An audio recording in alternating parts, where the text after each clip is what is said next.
Setting low on a hometown track, dust rolling up like a freight train stack. Cooler in the bed of a beat-up Ford. Crowds getting loud cause they know what's in store. Engines rumbling like a southeast storm. Another wild night where new legends are born. Grab your hat, grab your girl, feel that grandstand shake. Everybody knows this ain't no small town state.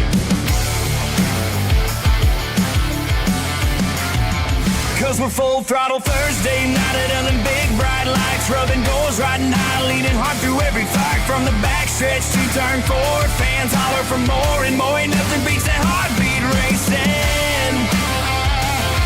Yeah, this is iNRS racing.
All right, everyone, welcome to our Thursday night series. We're back. It's been a week or so.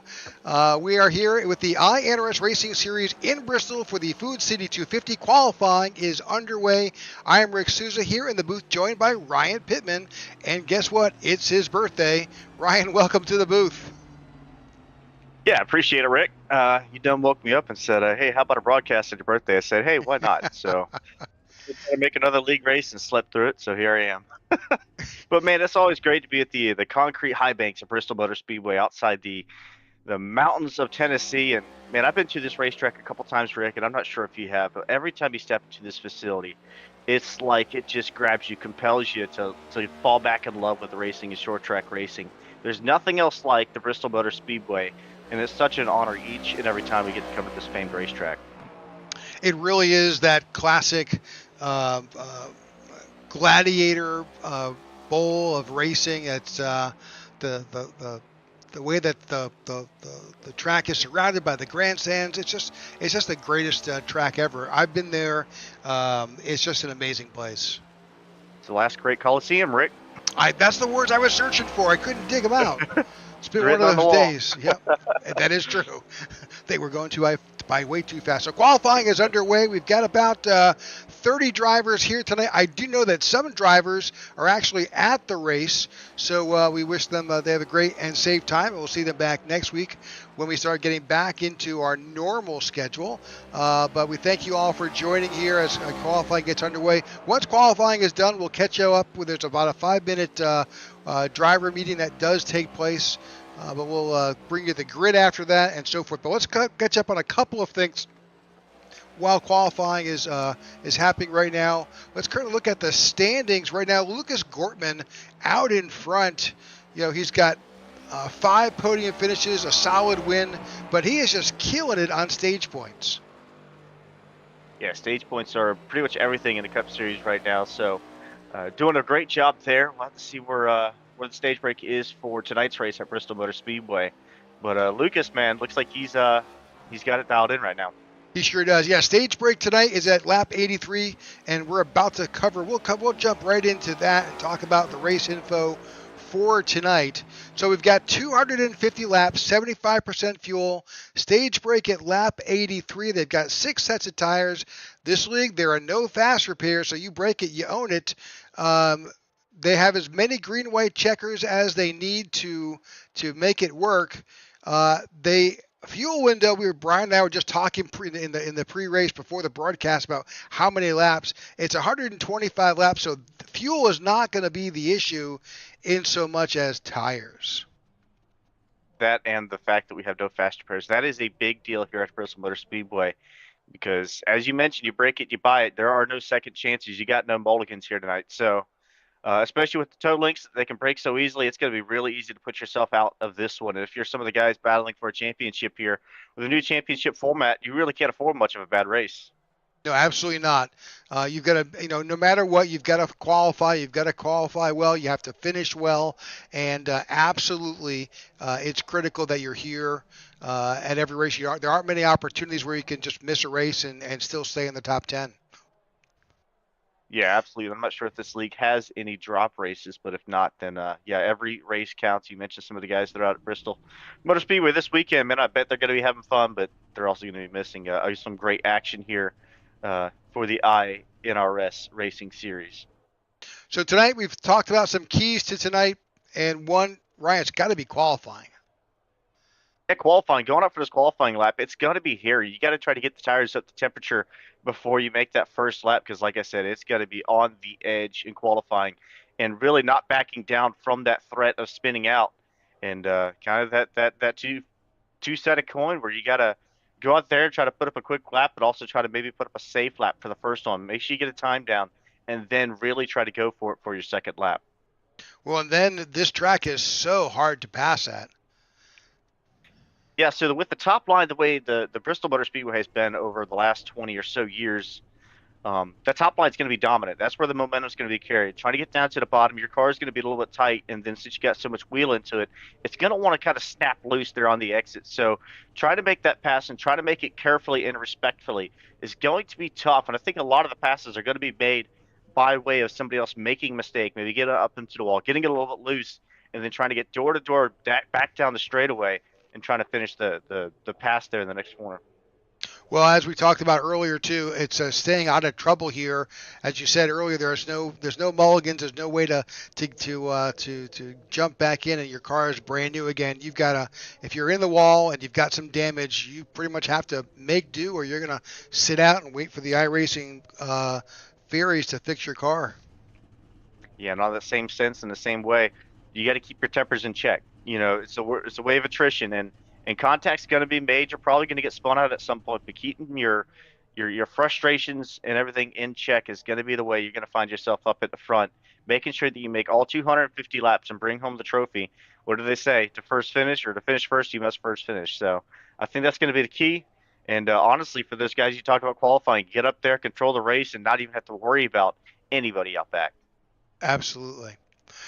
All right, so let's look at let's see what else we got to bring. So just schedule. Let's bring up the schedule for the day for this series, because of course, obviously, we were off last week for Easter and the holiday, but we are, Bristol, the 9th of April. Next week, we're at Kansas, and then Talladega, and then Texas. So we've gone from short track, and now we start to get a little bit of breathing room.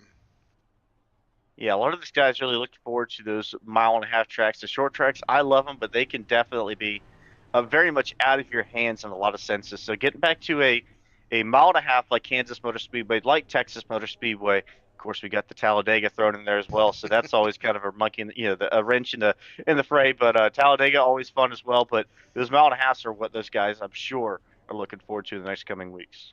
All right, so this drivers' meeting is about to wrap up. We'll head there in a minute. We'll get you the grid. We don't know what that is until it finally just says, hey, here's the grid. Momentarily, we do have some good features to show you. And remember, at the end of each race, we will bring you the podium, and we'll get interviews with the drivers, get their feelings, their feedback, and interview with the winner of the Food City 250 here at Bristol. Yeah, it looks like we've got about 10 seconds left in warm up before we kick this thing off. So won't be long. And like you said, we'll probably get the qualifying results if qualifying has been in fact completed, which it looks like it has. But we should be able to get that info here in just a little bit.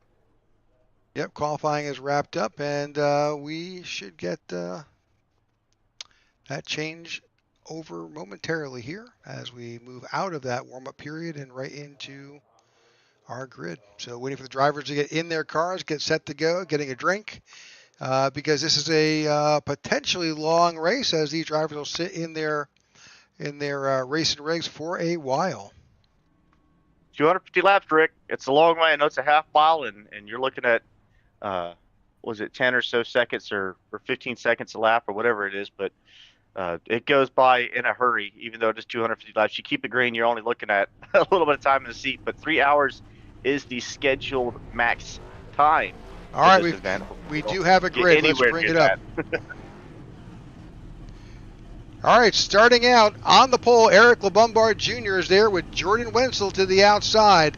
In row 2, you've got Dakota Reeder and Garrett Walden. In row 3, you've got Matt Parasini and Grady Gherkin. In row 4, you have Keenan Shoddy and Paul Irvin.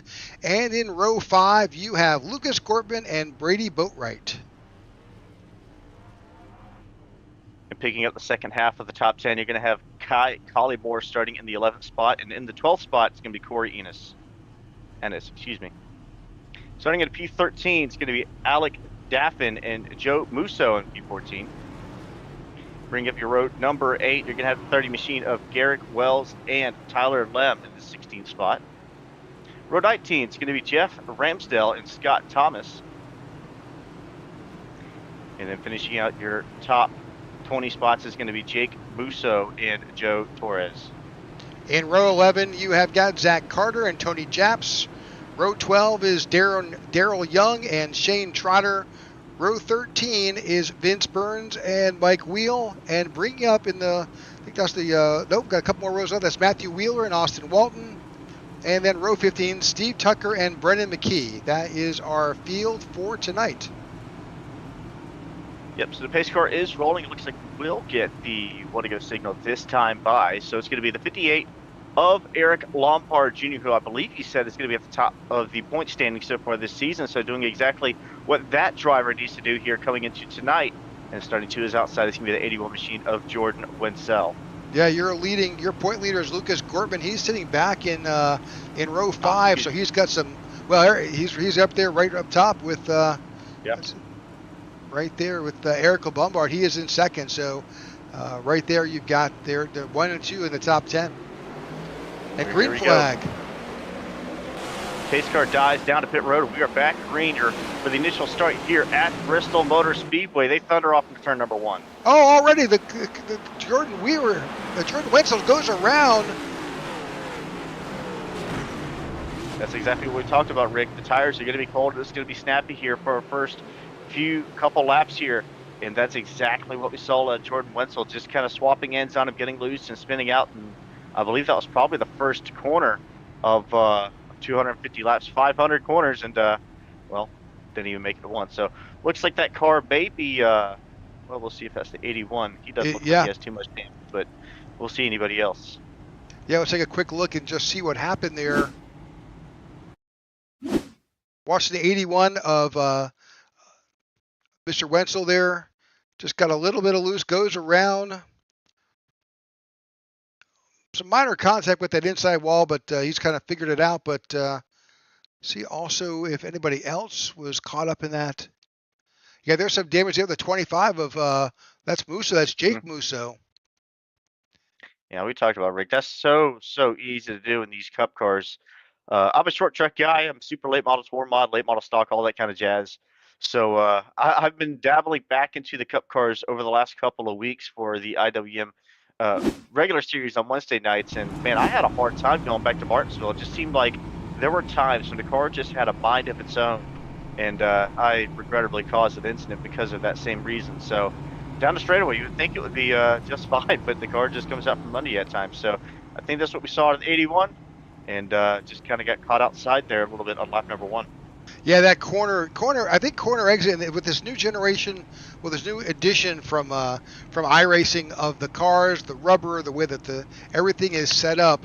It is certainly um, there's a lot more. There's a lot more horsepower that's in these short tracks now. There's 100 more horsepower that's there, and it is so easy to just give it a little bit too much gas and not have that car in a straightened position, and that car just loops around.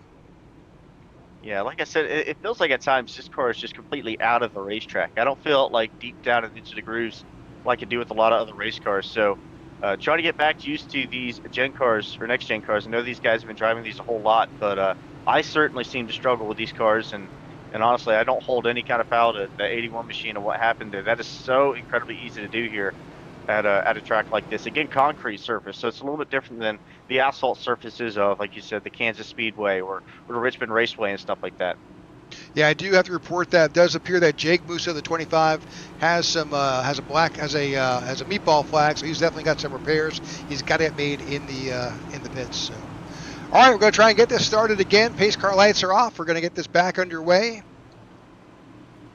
Again, our stage break is at lap 83, and we're back off. Eric LeBombard in that John Deere 58 jumps out in front. You got Garrett Walden tucked in behind. See, that battle for second there was kind of starting to heat up a little bit as the blue machine got back to the back bumper. I believe it was the 43 of Garrett Walden. You see the 58 there on your screen right now. He's starting to pull away a little bit. Settle in just a little bit. Let the guys battle up behind you. Let your tires warm up, and just don't make any kind of mistakes. Looks like the caution is back out, so we'll rack and stack him and see what happened here. Looks like that is maybe the 15 machine. Yeah, it is. 15 of Brandon McKee just happened to loop around. He's got some front end damage on that Chevy.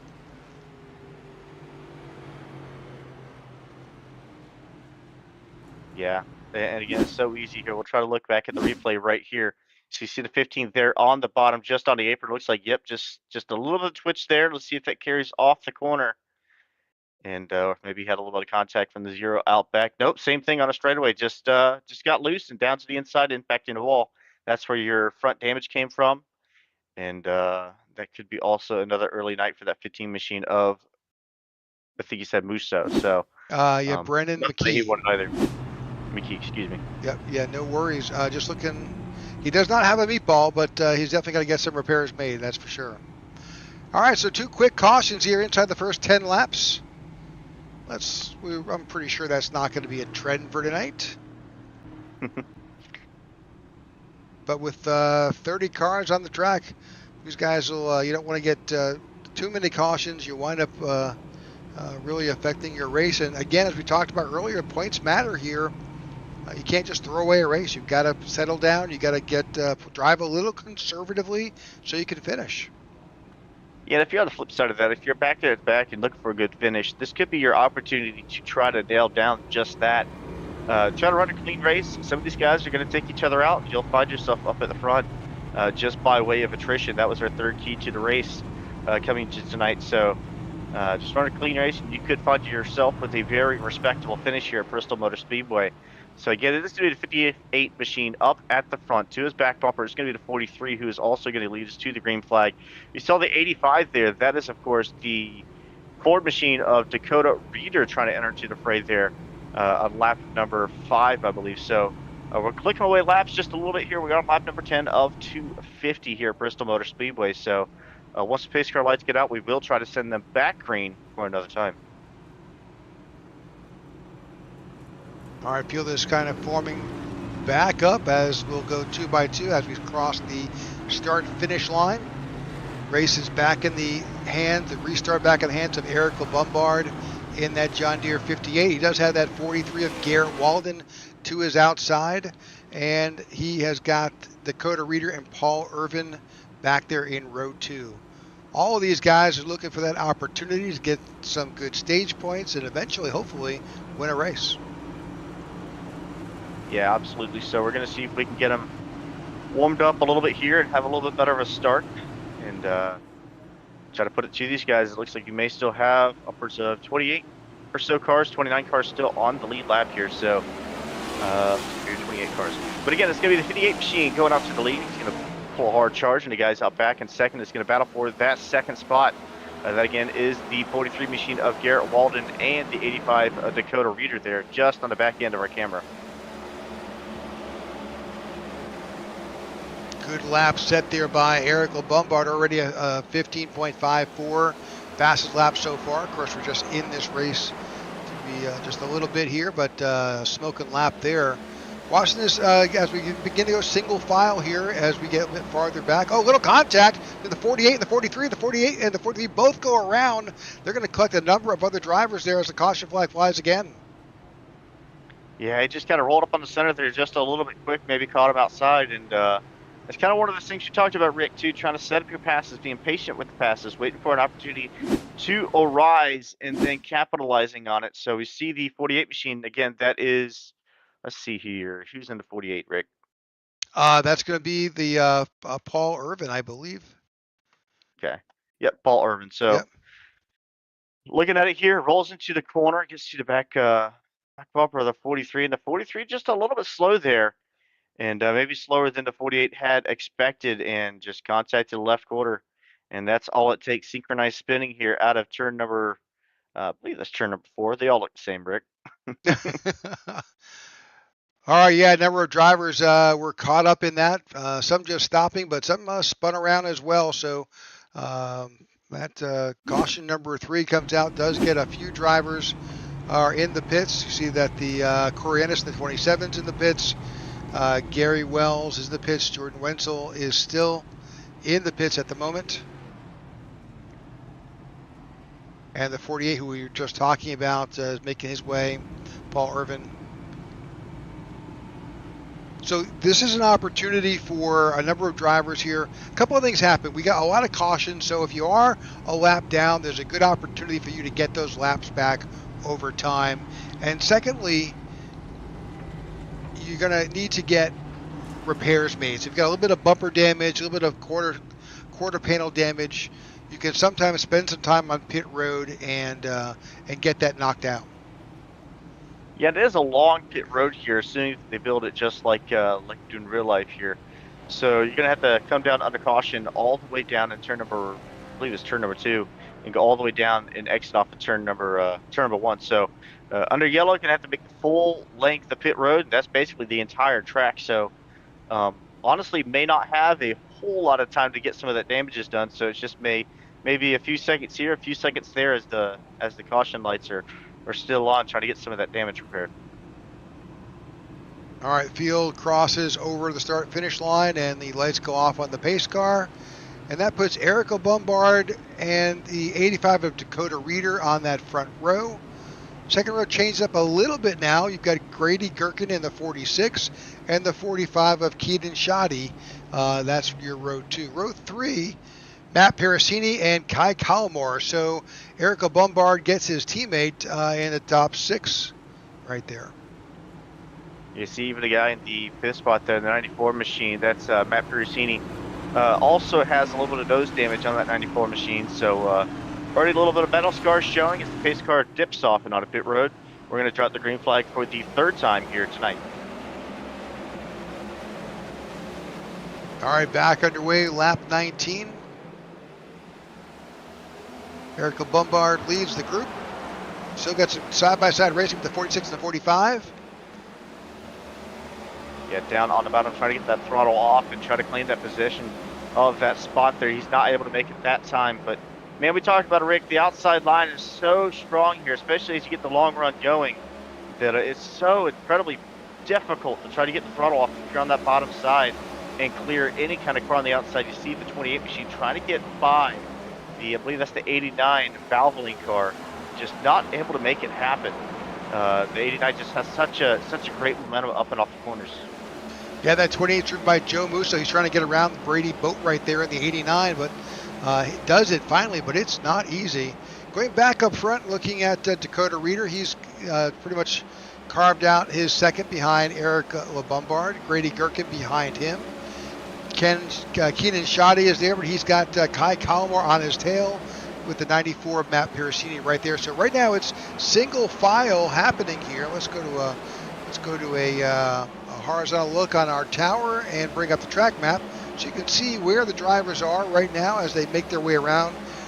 Bristol Motor Speedway. Yeah, with as short of a racetrack this is, you kind of start to see the leaders about half a straightaway, half the racetrack to what is going to be the tail end of the racetrack. So those guys going to be kind of creeping up on them quick, especially if any of those guys out back have any kind of damage and be a little bit slower. So, Rick, I think this is exactly what we need for this race so far. Get a couple laps in, let everybody kind of string out a little bit. You see I was going to say a battle there, but that is a lap car in the 15. I believe you said it was McKee there in the 15. So looks like he's going another lap down there in the number 15 machine. As you see, the 85, who again currently sits in at the second spot. Yeah, one of the challenges that these drivers face if they're a lap down car is that there's not a lot of lane here, and you're as Ryan illustrated, that high line's where you want to be. So trying to stay out of traffic, and especially if you've got a damaged race car kind of nursing it around, hard to stay out of trouble. Yeah, these cars feel so wide at times. They use up a lot of the racetrack, and trying to run side by side is pretty difficult. Again, as twitchy as these machines are, if you're on the bottom, just trying to get that throttle down and catch you in a bad spot. So these guys doing a great job so far this run there. You see the 27 trying to dip down to the bottom of the 55, thought he could kind of throttle up a little bit. Not able to make it happen there. He's going to go off to the next corner and try to sail it in there. But the 55 on the power move on the outside is probably going to clear here off the corner, and he does. Yeah, right behind there's a battle going on with the 3 and the 10. That 3 is Joe Torres. That 10 is Matt Wheeler there as he works his way by. And then right there you've got the 10 and the 0. The 10 and the 10. Yeah, so a couple of guys able to make that bottom line move. That orange car there is kind of starting to slip back a little bit, the 10 machine. So losing a couple of rounds there on the outside. But yeah, doing a great job here so far. Don't want to jinx it right now, Rick, but a couple of green laps. I think we started back on lap number 10. Another 20 laps, 22 laps down in the book. So nice little run here, Rick. Absolutely.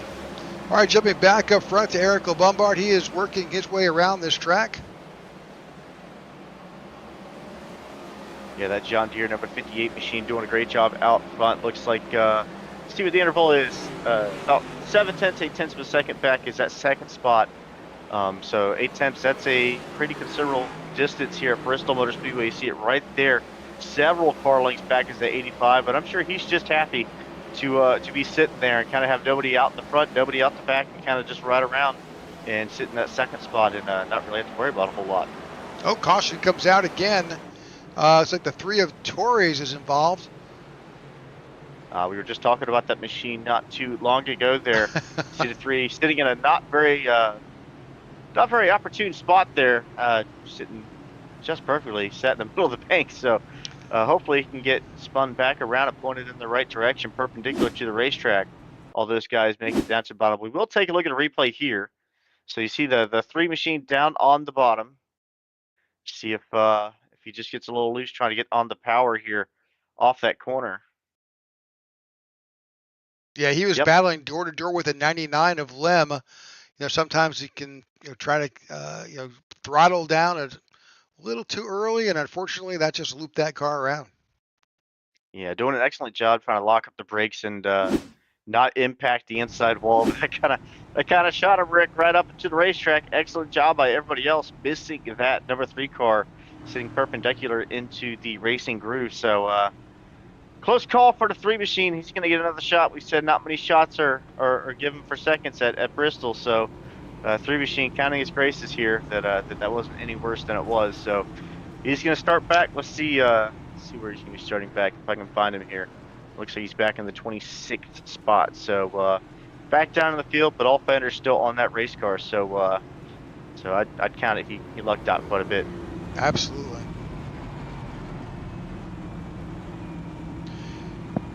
All right, we are under our 4th caution of the night, lap 37. Again, we've got our stage break at lap 83.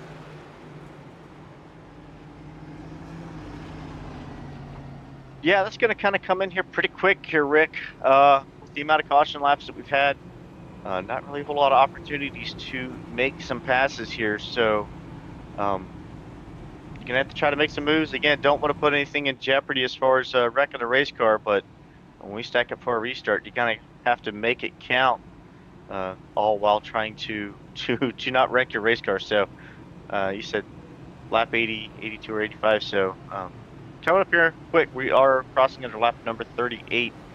And how about that 58 machine, man, doing a great job out in front. That is Eric Bombard Jr. in 40 XLI Racing. So doing a great job. Has had a great start, great jump on each one of these restarts. So looking to see if he can do the same here. As what is this, our 4th or 5th caution flag and restart here on the night. Notable Tony Japs in the 10th position, the 42. He is up 12 positions. We'll cover those in a second once we get this restart back underway. All right, green flag flies here at Bristol, and big move by the 58. Gets a good jump on the field. Grady Gherkin drops into second, and you got door-to-door action here, right behind with Joe Musso in the 85 of Dakota Reeder. Yeah, it looked like Reeder just got a little bit loose there off the 4th turn on that restart. Got up to the wall just a hair. That slowed his progress there on the outside line and allowed the number 58 machine to claim that lead, just like he's done every restart, Rick. Able to get that lead out and extend a little bit of grace period out to the guys out back. 85 machine, they're running just off the back end. It's a little bit blurry on my screen. Everything's kind of rendered a little bit, a little low quality. So trying to read some of these numbers is sometimes a little tough here, Rick, but we're going to try. iRacing's having a little bit of trouble on my end. Trying to keep up. So let's see what we'll do about improving our stream here to you. That stream looks good. I got it up on YouTube. It's okay. Probably my computer. So, yep, stream looks good.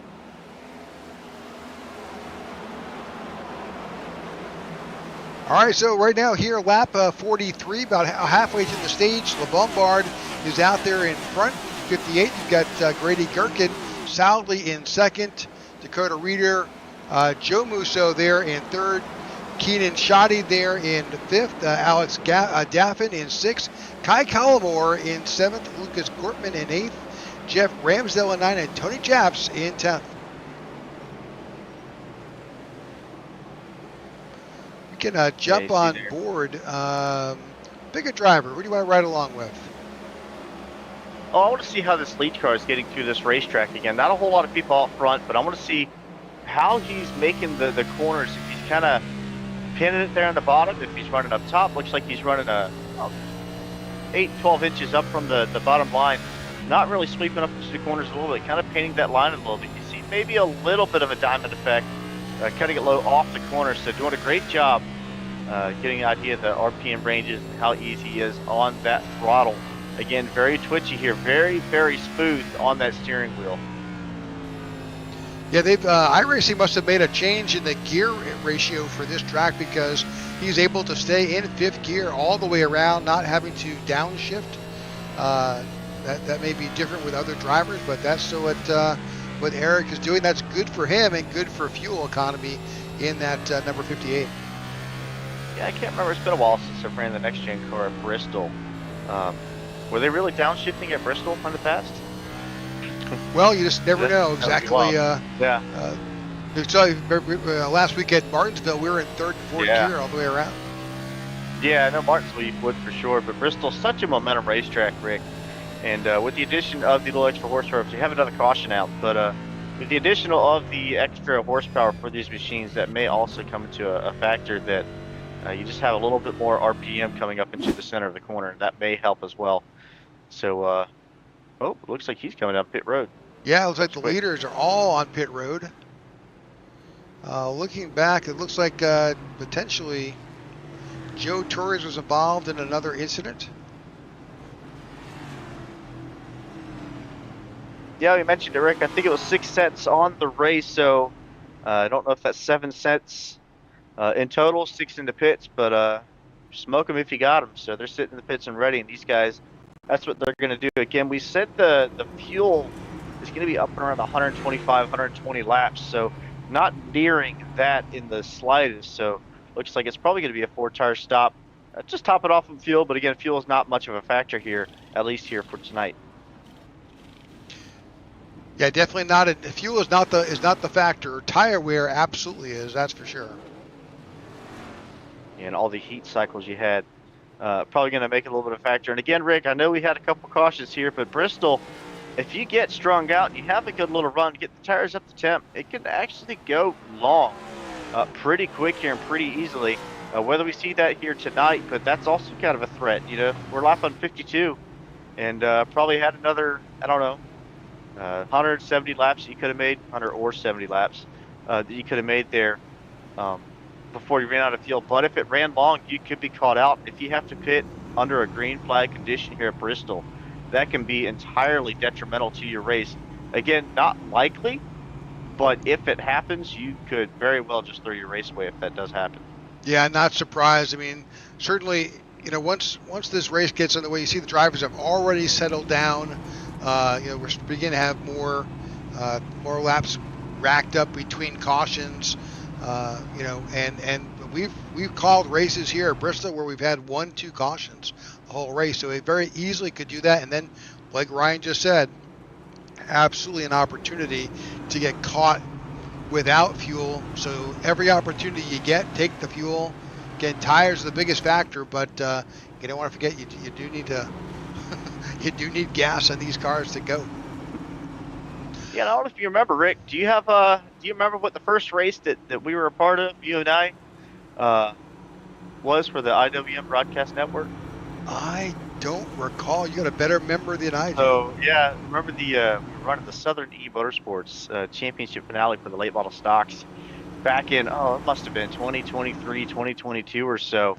Y'all broadcasted it for us, so that was when I got to meet you, Rick. And oh yeah, that was good times. The late model stocks at Bristol Motor Speedway. I think Ty Bostic got that win, and I think I wrecked it off the floor in the last lap trying to make a pass on him. But about rode the catch fence all the way around, but man, we sent it. So good race. As we see a restart here again, we are on lap number 55.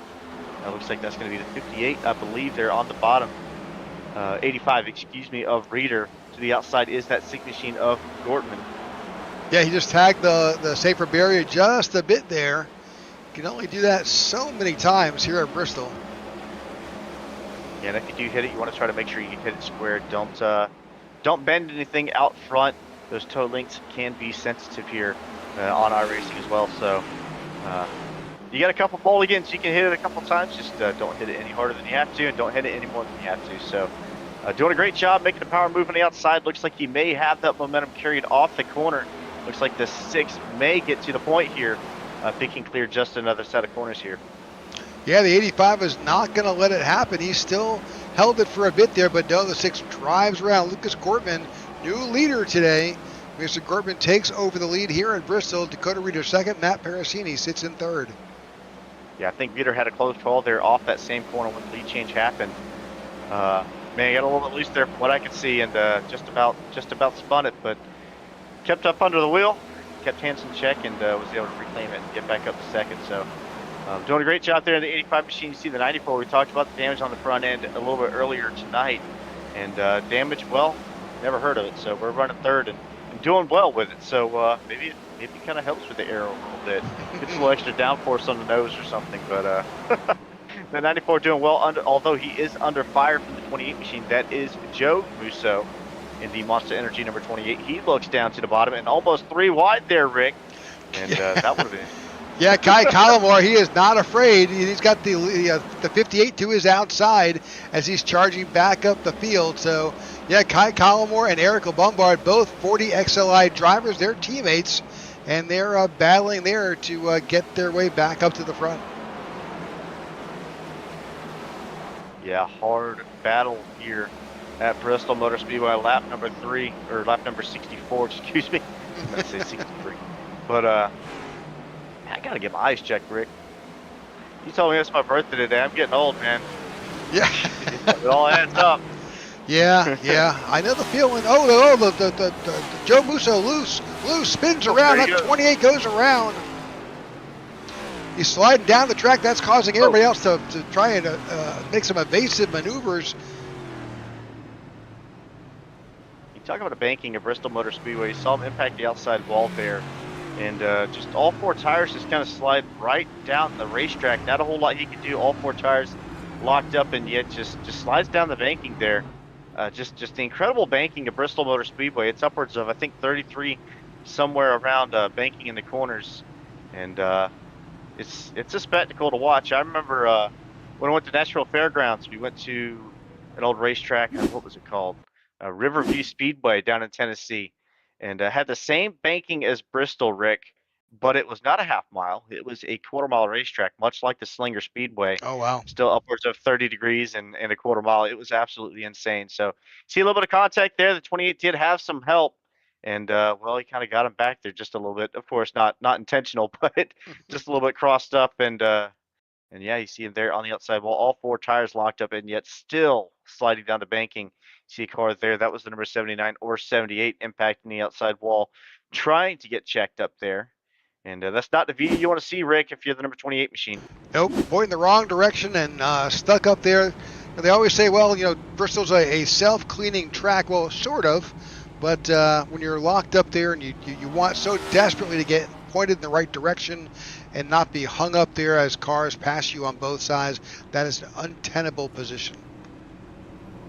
Untenable? How do you spell that? Untenable. Big words, Rick. Well, I write for a living, so there's that. So,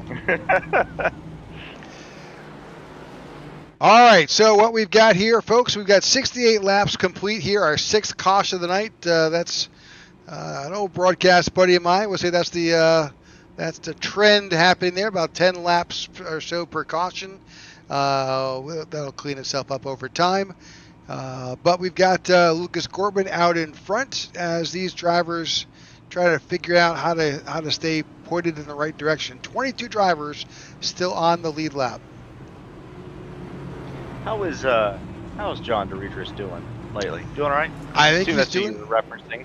Yeah, he's doing pretty well. He's got a couple of 2-3 businesses he's started, so he's kept himself pretty busy. He's a marketing guru. That's just what he does. Obviously, Don Juderis, call announcer for a long time here for IWM. So, you can talk to him again, catch up with him a little bit. I hope he's doing well. And actually, the last time I saw him was right here at Bristol Motor Speedway when we got together for IWM. That was probably, let's say, three years ago or so at this point. So, tried to get up with him when I went to the Nashville Fairgrounds, and didn't work out. But the pace car, which is the safety pit road, we're going to start it here again. The 6 machine there on the bottom, and the 58 not able to get 85, excuse me, not able to get the power on the outside. So he is going to slot back up into second here as battle for third, fourth, and fifth rages on. All right, a lot of battles still continue throughout the field. And right there, that's again as Ryan just said. They are locked in as the 58 tries to get back up and battle against the 6, trying to find that position. It's the battle for the lead between the 58 and the 6 here at Bristol. Down on the bottom side, trying to put those tires to use there on the bottom groove here. Trying to get that power down. You see he's able to get a little bit, trying to hold door to door there off the corner. And just not able to make the pass here. Again, very, very difficult at this high-banked, high-speed facility that is the Bristol Motor Speedway. Sweeping up a little bit, try to arc that corner, try to diamond it just a little bit here, but he may be in a losing battle as the 60 or the 6 machine has that edge up and off the corners. Yeah, as this high line begins to rubber in a little bit, you can see the darkening of the track there. That's going to give him a little bit extra grip, and that's going to play in that high line advantage amongst these drivers. Okay, you see LeBombard kind of diving it just a little bit deeper each and every corner, getting a little bit patient, trying to make this pass. And again, every lap, every passing lap that you're running side by side is going to do a little bit extra damage there on your tires. So just got to make a decision here, fight or flee. And whether that's going to be which or the other, or they both end up in the wall, that's also a factor. But hopefully these guys have been racing pretty well all night. That 58 machine has been strong. So if we'll make the path, well, we kind of have to see. But an excellent fight up here for the lead. Absolutely. These drivers are 1 and 2 in the point standings. They've been battling all season long. And here they are battling with just 7 laps to go before the stage. Yeah, the best seat in the house is that third spot of Alec Dauphin. They're dapping there watching these two guys go at it, trading close here at Bristol Motor Speedway. 58 machine having a little bit of edge, maybe had a little bit of slip up there into the corner, but has the point and the nose there off that corner. As look at the power we have on the outside there. just able to kind of get to the throttle and carry that momentum, but the 58 just so strong there on the bottom and center of the corner. Yeah, he's got a line there that's really working for him, doing his best to battle with that advantage that 6 has in that high line. Oh, caution. Caution comes out. Yep. Caution flies for a number of drivers in the back of the pack. Big wreck there. The 81 slips through. Saw the 96 of Mike Wheel involved. That's going to happen just before the stage. Yeah, the 81, glad he was able to make it through that. Remember, he was a part of that first incident there on lap number 1 as we came to the green flag of this race. So probably happy he doesn't have to go down to pit road to serve any more kind of damage. As we look at the replay here, you see I believe that's the 96 machine there on the top side and the 99 there on the bottom. Let's see what happened to these both drivers there in the corner. Yeah, the 99 Tyler Lem kind of powers through that low line. So it's like the there you go, a little bit further up. Oh, yeah, the 48, the 9, all the 55, all were collected before, and unfortunately, those guys drove right into it. Yeah, it looked like the cause of the incident was a little bit up and up the path a little bit from the camera there. So yeah, looked at the 58 or the 55 and the 48 there. Obviously already spun around by the time those drivers got into the picture. So we just take a quick. Probably the biggest point we've had all night, Rick. Yep. Just take another quick look, real quick, at the 55. See if that's where it happened. See the 48 right in front. See the 0 down below.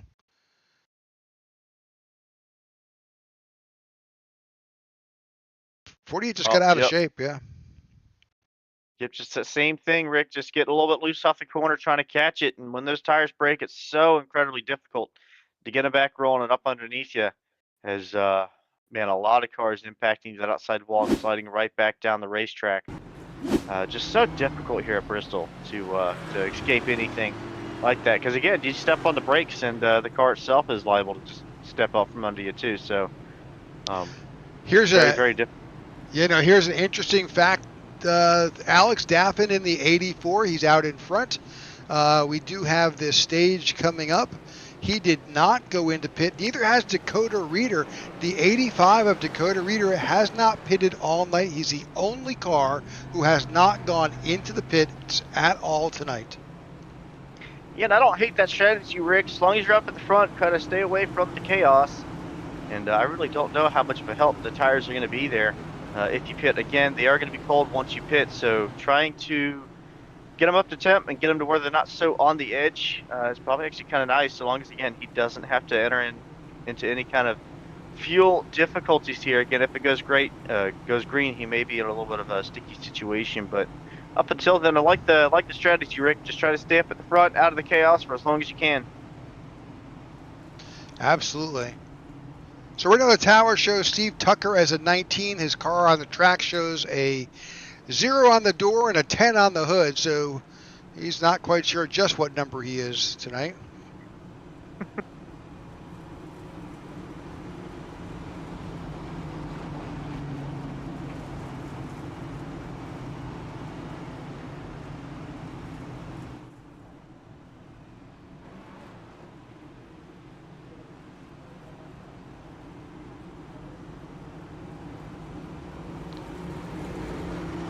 All right, lights are off on that pace car.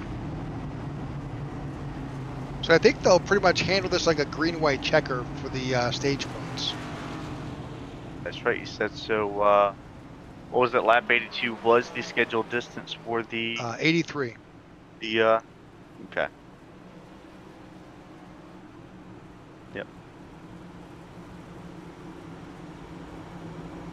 And I assume that's probably going to be the time that the 85 machine does decide to come down and grab his tires and fuel. So, well, I was kind of caught outside on that call. Obviously, had a guaranteed caution there, so no threat of running too far green and running out of fuel. So, 85 there, just a little bit slow in the slip. Again, those worn tires could be a little bit of a struggle there on the restart.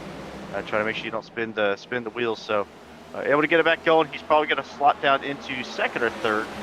But again, the lead machine, the guy out front, the 84 of Alec Daffin, doing an excellent job on that restart and claiming that lead as he lets the guys out back just kind of battle at it for the second spot on the podium.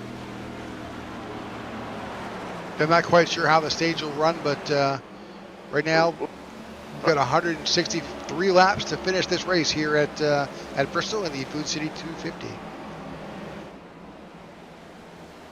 you see the 85 trying to power that charge on the outside as the Zero machine, the guy on tires here, slips down to the bottom. It looks like he is going to clear up off that corner. Yep, just a little bit of contact there, Rick. Nearly 3 wide there with the 39. The 85 super loose there.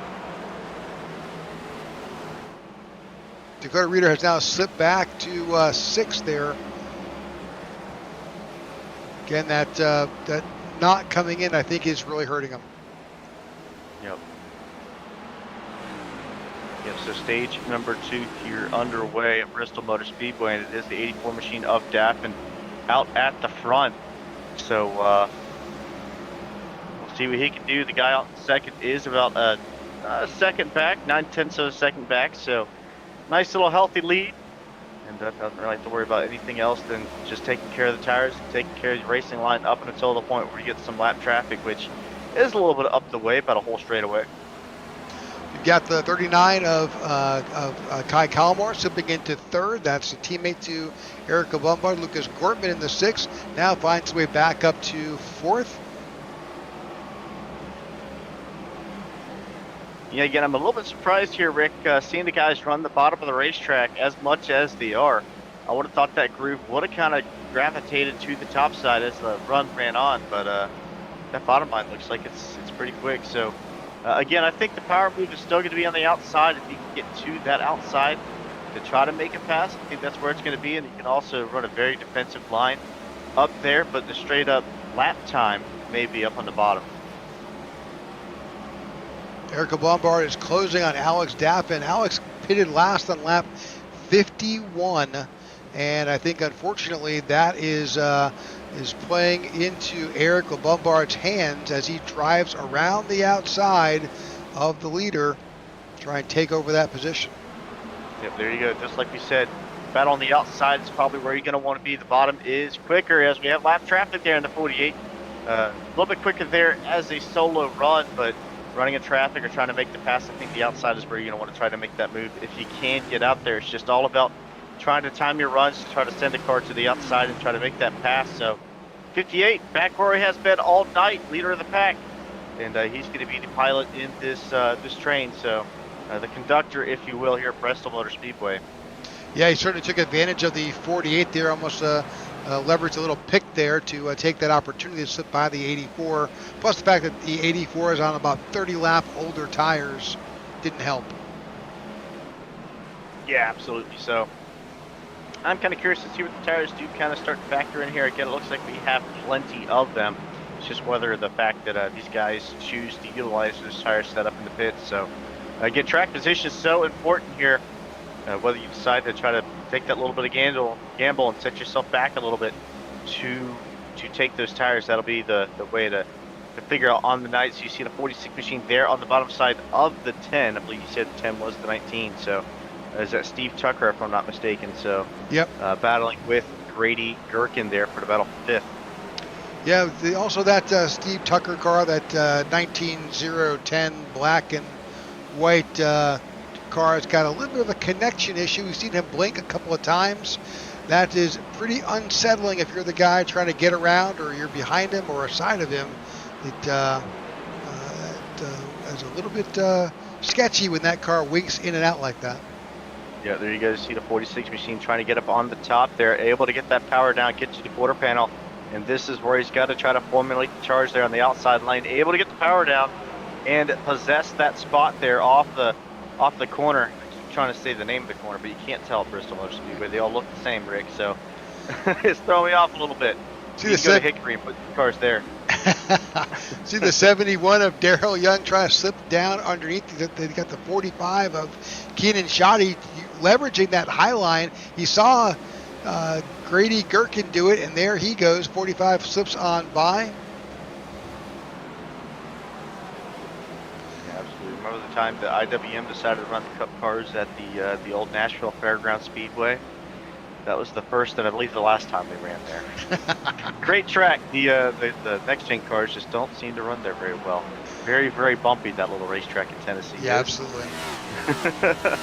So looks like right now the entire field is, with that pit stop, has really just spread out over the entire length of this track. Now we're going to wind up with another challenge here that really goes into our third point, which was stay out of trouble, because now your leaders and everybody else is going to be blended into about half this field, which is now one lap or more down. Yeah, absolutely. So we do see up there on the point, we are crossing just after lap number 100. So lap number 109 up on the board. So laps are clicking away here in the hurry. We are going to cross under halfway here in just the next couple of laps, in the next 15 or 10 or so. So it's going to be coming up in a quick little hurry. So you have another yellow flag out on the racetrack, Rick. Yeah, it's like Brady Boatwright may have gotten involved. Let's try to see what happened to Brady here, looking for him on the track. There he is. I think that was a spin right in front of your leaders as well. Saw Daffin jump to the outside to avoid that. Yeah, that's the 89 of Brady Boatwright there, and that Valvoline throwback paint scheme. Let's see what we got here with the 89.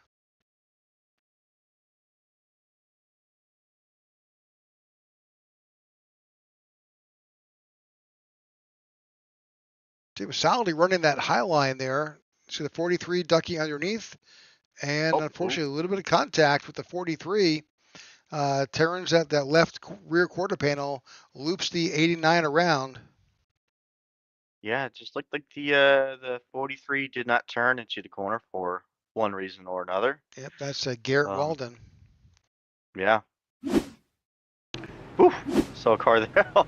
Yeah, I saw the leaders go through there, barely missing that. So fortunate that doesn't look like any of the leaders got caught up in that. But yeah, unfortunate set of circumstances for the 89 machine, as he looks for a pit road there. Yeah, about 3/4 of the field on pit road now, getting some service work done and tires and a little glass of water, and get ready to get back out there. All right, lap 112 done. Halfway here is going to be lap 125, so we're about 12 laps away from midpoint here. Definitely want to thank each of you who have tuned in live here for this iNRS event here at Bristol. Certainly appreciate you tuning in to the IWM Broadcast Network, and every opportunity yet, if you could click that subscribe button and join us as part of the IWM family. We certainly appreciate the 2,000 plus strong members and subscribers who hang with us, and we would love to have you as part of our family. So click that button and join us. We'll bring you races on Wednesdays and Thursday nights. Our Wednesday night series takes place the event is typically the event just after what happens on Sunday, and here on Thursday you get a preview. So here we're at Bristol, and the Cup drivers will run on Sunday at Bristol, and then the IWM League will pick that up again on Wednesday. So we're kind of offset, so you'll never see the same event during the same week. Yeah, reading some of the live chats as well. NASCAR guy 8072 says, "Let's go, Gherkin up front." So we got a Grady Gherkin fan here in the house, and then Cool A-Wood Man says, "Let's go, Jordan Wenzel. Checkered flag, checkered flag, checkered flag." So good to see those two guys, and make sure you make those comments and say hello up here in the broadcast booth. And as we send them back green here for another time, Rick, lap number 115 up on the board. Yeah, 136 to go, and just that Jordan Wenzel fan, Jordan was involved in that first incident, went laps down. Guess what? Jordan's sitting in the 9th position. He's got those laps back, and he's making a charge again back at the towards the head front of this field. Yeah, look back up in front. That number 6 machine making it back up to that front spot. So currently sits in second, but doing a great job there, holding off the two guys out back as they start to battle for that back end of the podium. That is, let's see, looks like was it 94, 81, or 84 of Alec Daffin battling the 39 machine of Kai Collymore there for that third spot. Yeah, solid door-to-door action there, but really the battle is what is the 6 going to do? Let's get on board with the number 6 as he tries to battle that 58.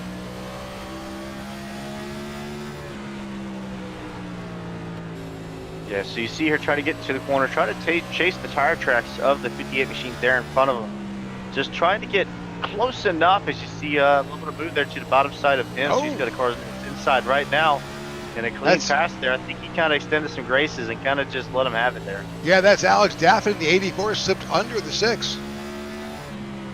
Yeah, that's kind of what I like to call a little bit of self-preservation there. So the car dived down there and said, I'm going to choose this battle for another time. So he's going to slip back into the spot. He's going to slot back up into third. Daffin's going to move up to second. And of course, all chasing down that number 58 machine for the 40 XLI Racing of Eric Lombard Jr. Well, I think that Alex Daffin and number of drivers, they went in at lap 111, so they've got fresh tires. Yeah, trying to put them to use here while you still got them, while they're still nice and fresh, and doing an excellent job there. As you see that battle for second, still the battle for the lead, starting to heat up a little bit. Yeah, they got a little bit of lap traffic that's going to come in front of them. That is the 96 of Mike Wheel that's out in front. Yeah, the best thing you can do for that lap car is just be predictable. Don't obviously try not to be in the way, but if you guys catch a little bit, try to be predictable. Run your same line and let the guy get by you. Don't impede the drivers trying to race for the lead here, and I think that's what he's exactly doing an excellent job there. Just try to be consistent, being up and out of the way, and let these guys go at it for the lead.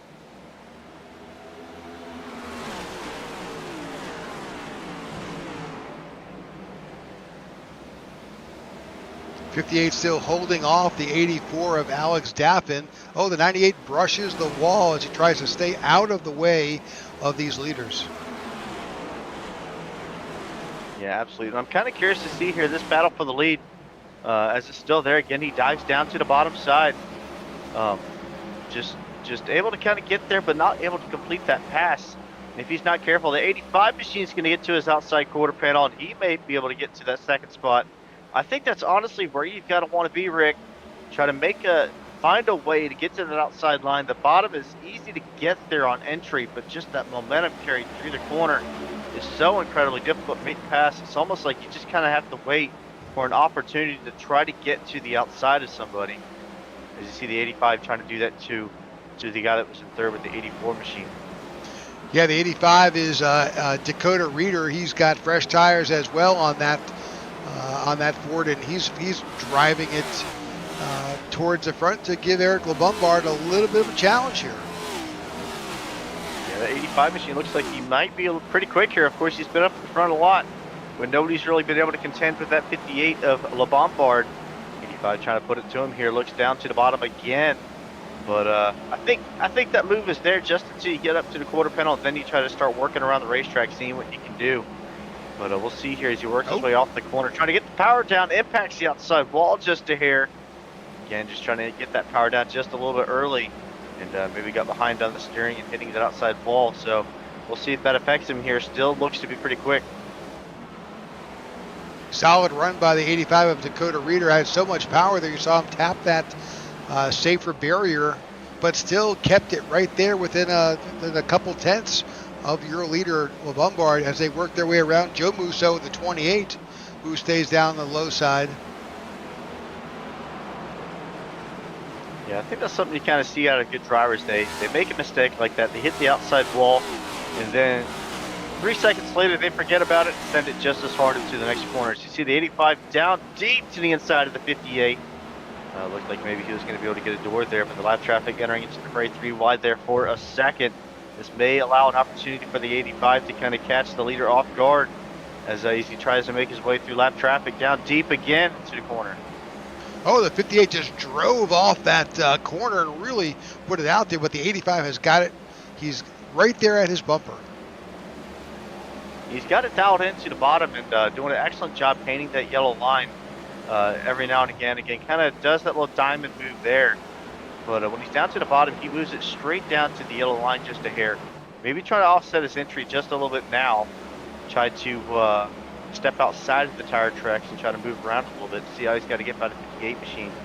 And while these guys continue to battle, that may allow the 84 to get back up into the race. It's a couple tenths back now, but if these guys get battling any harder, and he may be able to slip back up in there.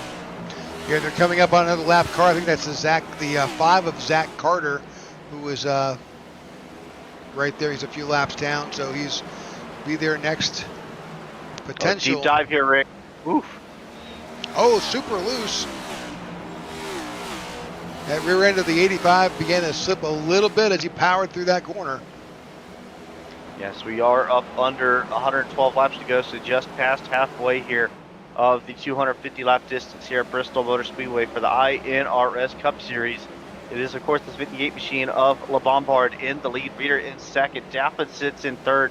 These guys kind of being the guys that are breaking away from the pack here, battling for the lead. It may be a battle of these couple of gentlemen here at the end of the night. As the lap traffic there deep down on the outside, not leaving a whole lot of room. And they escape it without cause. So the 58 and the 85 still battling it out here for the lead. Two of the guys who seem to be the absolute strongest here tonight. Solid run here for the for Dakota Reeder. And Alex Daffin, who's not too far back, sitting in third right there. He's up 10 spots. Steve Tucker back in fourth. That's that black and white car that we were talking about earlier. He's up 25 spots. Yeah, that's impressive to make 25 spots here at Bristol. So doing an excellent job there, just trying to stay out of trouble, it seems like, for him, and it's paying off for him. So these three cars we talked about at Rick just really seem to be the cars on the field. 3 cars up under a blanket, everybody else out in the freezer, if you will. So doing a great job up here at the front. All right, they're making their way out of turn 4 into turn 1. They'll be coming up. The next car they'll potentially run up on will be the 79. That's Scott Thomas. Yeah, I think you see the 85 machine trying to make that pass, and I think every passing lap, every passing time, every attempt, he's starting to get a little bit braver, starting to get a little bit more impatient. Those dives are getting a little bit deeper and a little bit stronger there on the bottom. So 85's gotta kind of control it here.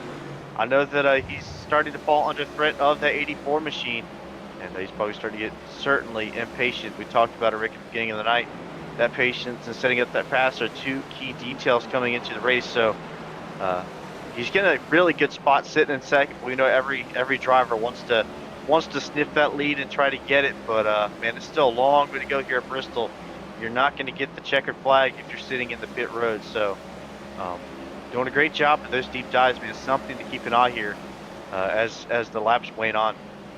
See the 28 of Joe Musso out there on the low side as these leaders work their way around. But you're right, that 84 had caught that back bumper. And so the 85 of Dakota Reeder not only has to be looking out his windshield, try to find a way to get around the 58, but he's got to be mirror driving a little bit because that 84 of Alex Daffin is right on his bumper. Yeah, all cars running pretty tight here, 16-second laps just in the 16.0s. All the way up in the top 3 next in the board, and P4 is a 16.15. So front guys quite a bit quicker than the rest of the field here, doing an excellent job. So and 100 laps to go here, Rick. Caution's out. 100 laps to go, we get a caution. Corey Ennis involved at the 27 spins.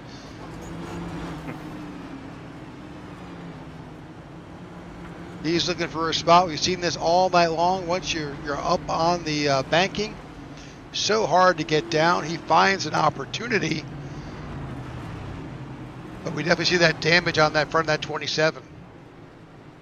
Yeah, a lot of damage on the front fascia of that 27 machine, as you mentioned, Rick. The nose certainly wrinkled and scuffed, so I'm sure he's going to be looking for pit road as he does now, taking that low line up on the apron until he reaches pit road, which he does. We're going to take a look at the replay this time and see the 27 there on the bottom, 99 up top.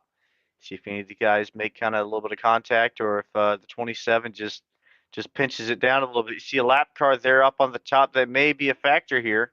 3 wide down the back straightaway, and yep, just ran out of room, Rick.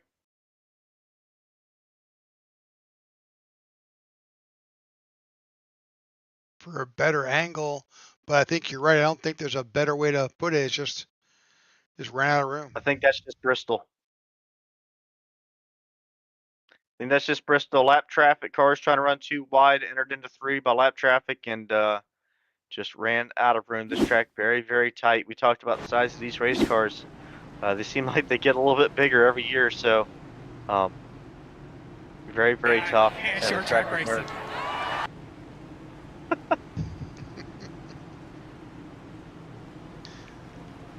All right, you got your leaders on pit road. They've already come in. Dakota Reeder has made his way around. So lap 152 was a milestone for these drivers. They pretty much the entire field has made their way down onto pit road. Fresh tires, fresh fuel, and a charge towards the end. Yeah, so this is what I'm kind of looking at, Rick. So we saw the 85 machine making quite a bit of distance on old tires there in the first half of the race. These guys with only 100 laps remaining, actually going to be a little bit less than that, 96 or so, probably going to be 95, 94, 93 by the time they take the green flag again. This may be the last time we see some guys on pit road. We'll see if that's going to be the winning strategy, but it would not surprise me in the least to see some of these guys not enter on a pit road for another time before we finish up this race. Well, if we It'd be a long way, Rick, but I think it's possible. Well, if we hear Eric Lombard on the podium, we got to ask him what happened on that pit stop, because he went in as the leader. He came out in 14th. His stop was 18 seconds, so a little bit longer. That cost him. Yeah, a little bit longer adds up here, especially as quick as these pit stops are up and around the 9-10 second bracket. So an extra 8 seconds goes a long way here, as he's going to fall back quite a bit, but it's going to be the 85 machine on the charge to 84 to his inside, trying to get that charge down, not able to make it happen. The 85 takes sole possession of that lead spot. Carter Reeder out in front, Alex Taffin on his tail, Lucas Gortman back in third, Tucker in fourth, Keenan Shoddy in fifth.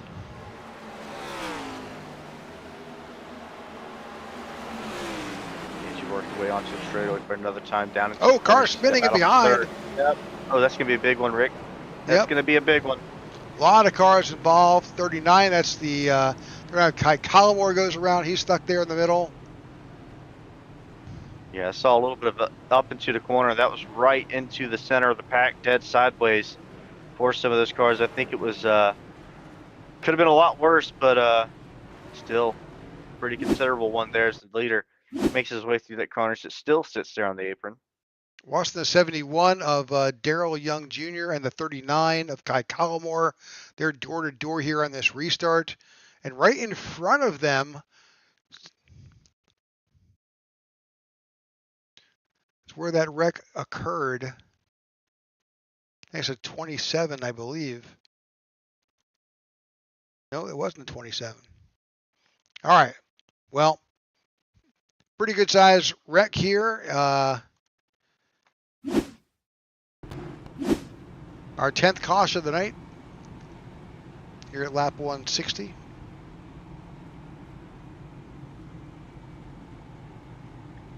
Yeah, we've had a couple of nice little green flag runs here, and certainly not too surprising to have a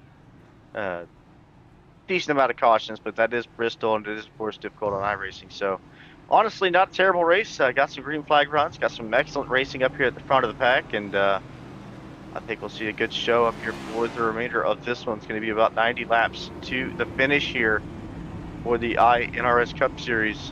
You see the biggest movers there up on the field. Steve Tucker there, plus 25 spots gained. Currently sits in the 4th spot. An excellent job on the night for him. See if he's able to hold on to that for the remainder of this race. Austin Walton there, plus 15. Daryl Young Jr. plus 11. Tony Japs plus 11. As well as Vince Burns also up 11, sits in the 14th spot. So a lot of guys making up some ground. Nobody more than that number the number 19 machine of Tucker. Again, I think he's a 0, if you're correct, there on the track. So lap leaders, you also see Eric Lombard. No surprise here, 111 laps, the distance that he's led, but now sits in the 10th spot. So I don't think anybody's going to dethrone him tonight as far as that lap count. It'll be close, but man, if Eric can get back up to the front, I think it's going to be fun to watch that guy try to power his way up through the field, Rick. Absolutely. Well, see, the 58, the 85 of Dakota Reeder can hang on as well. He's been up there a good bit tonight. A good competitor here with KPR Motorsports. And he's pretty much the only guy here representing his team tonight, so he's not getting a lot of teammate help. But Alex Daffin right behind, he's got 4 drivers, but they're all at the back of the pack. Yeah, you see the positions 26th, 27th, and 28th. So saw a couple of those guys caught up in a couple of things outside of their control. So unfortunate set of circumstances for that guy. As the pace car looks for the safety of pit road, we are going to send it back green here with 89 laps left in the books here at Bristol Motor Speedway. It is, of course, the 85 back on the charge here. 84 of Daffin down deep for the 8. With a 0 there on his outside. He's going to claim sole possession of that second spot off the 4. Again, we saw that 0 winking in and out there. Hopefully he was able to figure that out. Right behind them, though, is this 6 of Gortman. And he's got the 46 of Gherkin there and the 45 of Keenan Shoddy, all battling. That's all for the top 5s. Yeah, I think we're getting down to the final little bit here, Rick. 86 laps is a little bit of a distance, but it can close down pretty quick. So I think these guys are going to start getting pretty aggressive, trying to solidify their spots here as laps click away in a hurry. We talked about a 16-second, 15-second laps here now. Leader just ran a 15-1, so pretty quick, 4 laps a minute at Bristol Motor Speedway. Yeah, they can hold together. This race will pass pretty quickly, but again, looking around the field, battle here with the 45 and the 46 of Gherkin and Shoddy. Looking around about the field, that may be the biggest battle right now happening on the track. But the 58 right there, LeBompard's, he's looking to crown a winner here between these 2 drivers, and he can make his way back up to the front. Couldn't slip much more than a piece of paper between the 58 and the car in front of him in the 46. So very close racing here. With 83 laps to go, he's going to claim another spot there up to 6th, looking to see if he can get 5th there on the outside, able to get that power down to see if he can get that spot from the 46. 58 gets cleanly by. Now he's looking at towards the 6 of Gortman, try and challenge the 6 of Gortman for the 4th position. Lombard's here on a roll here, Rick, making them spots here in a hurry. We talked about it. He was in the 10th spot only a few laps ago, so making a charge. And I think he's driven here, Rick. I think he is determined to try to get back up to the top 3. We talked about it. If he ends up in the podium at all tonight, we got to ask him the question. I think he wants to talk to us because he is on a charge. Caution is back out here at Bristol Motor Speedway. Looks like the 3 of Brennan McKee is involved. He's already in the pits. Let's see what happened on that yellow flag. We've seen a lot of single car spins here. Just easy to get a little loose, especially coming out of the corners.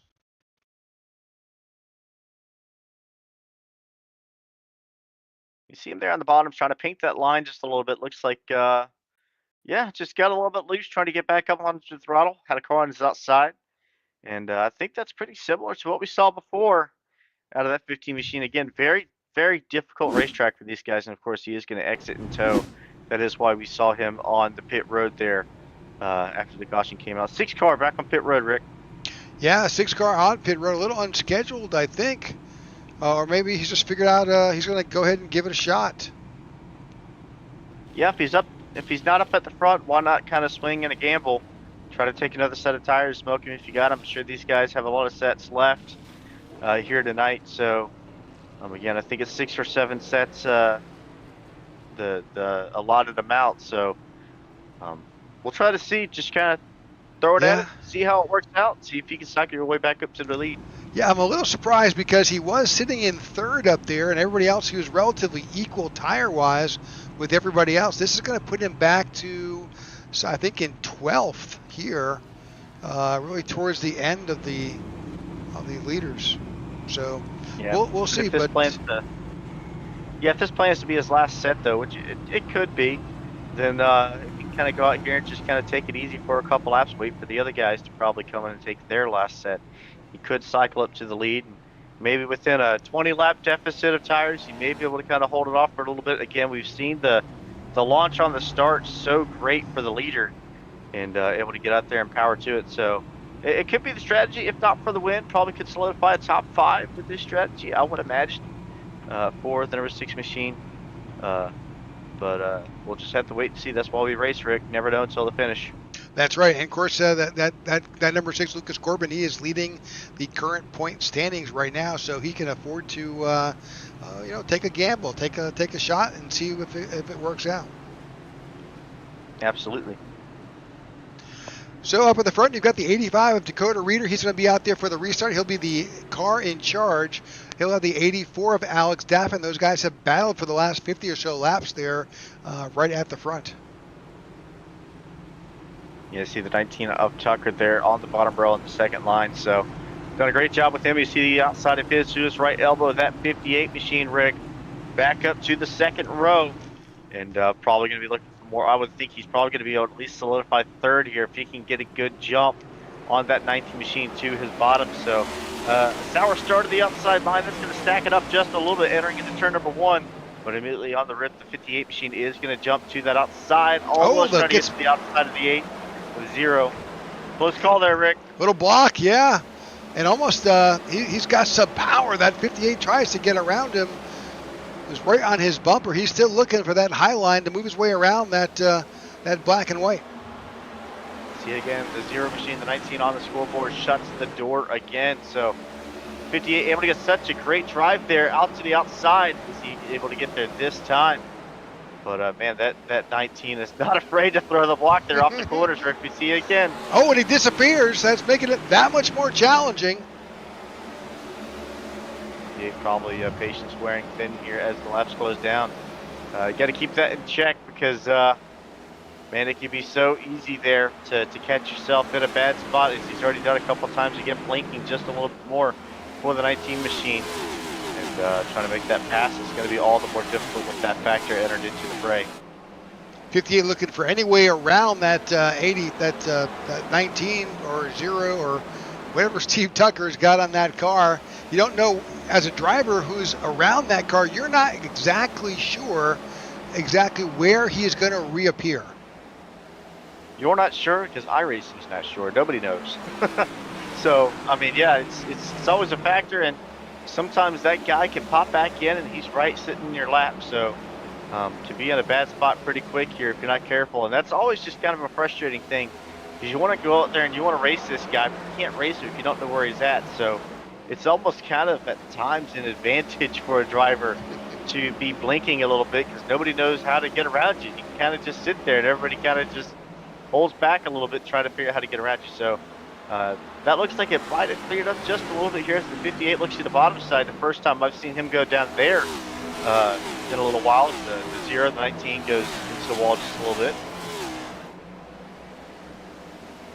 Again, looking for that 58, just looking for any opportunity to get around.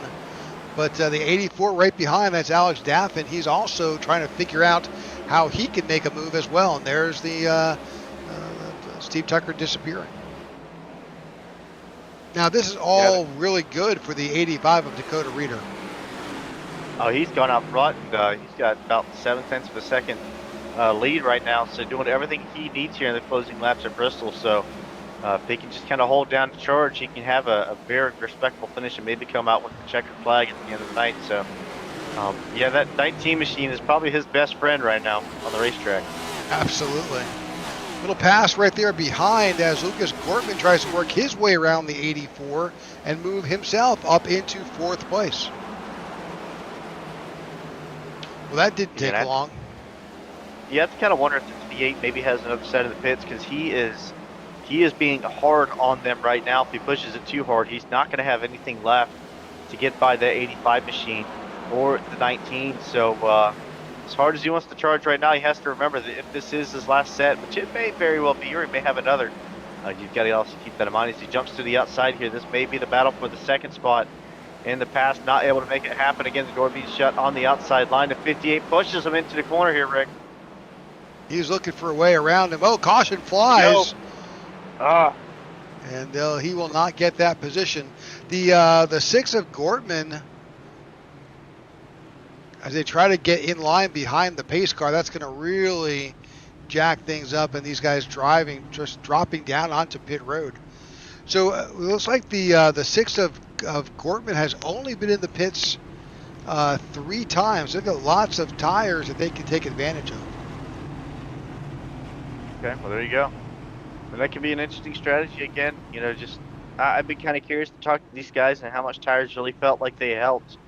Again, my biggest wonder is, cold set of tires, how many laps does it take to get it back up to speed?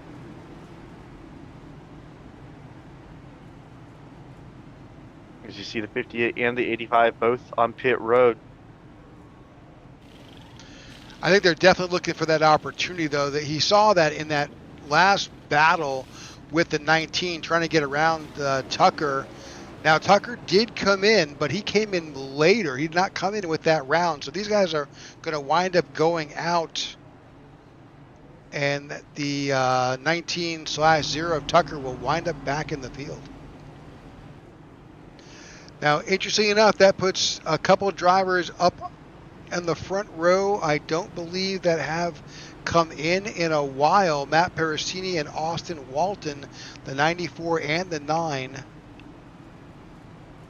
will be on the front row.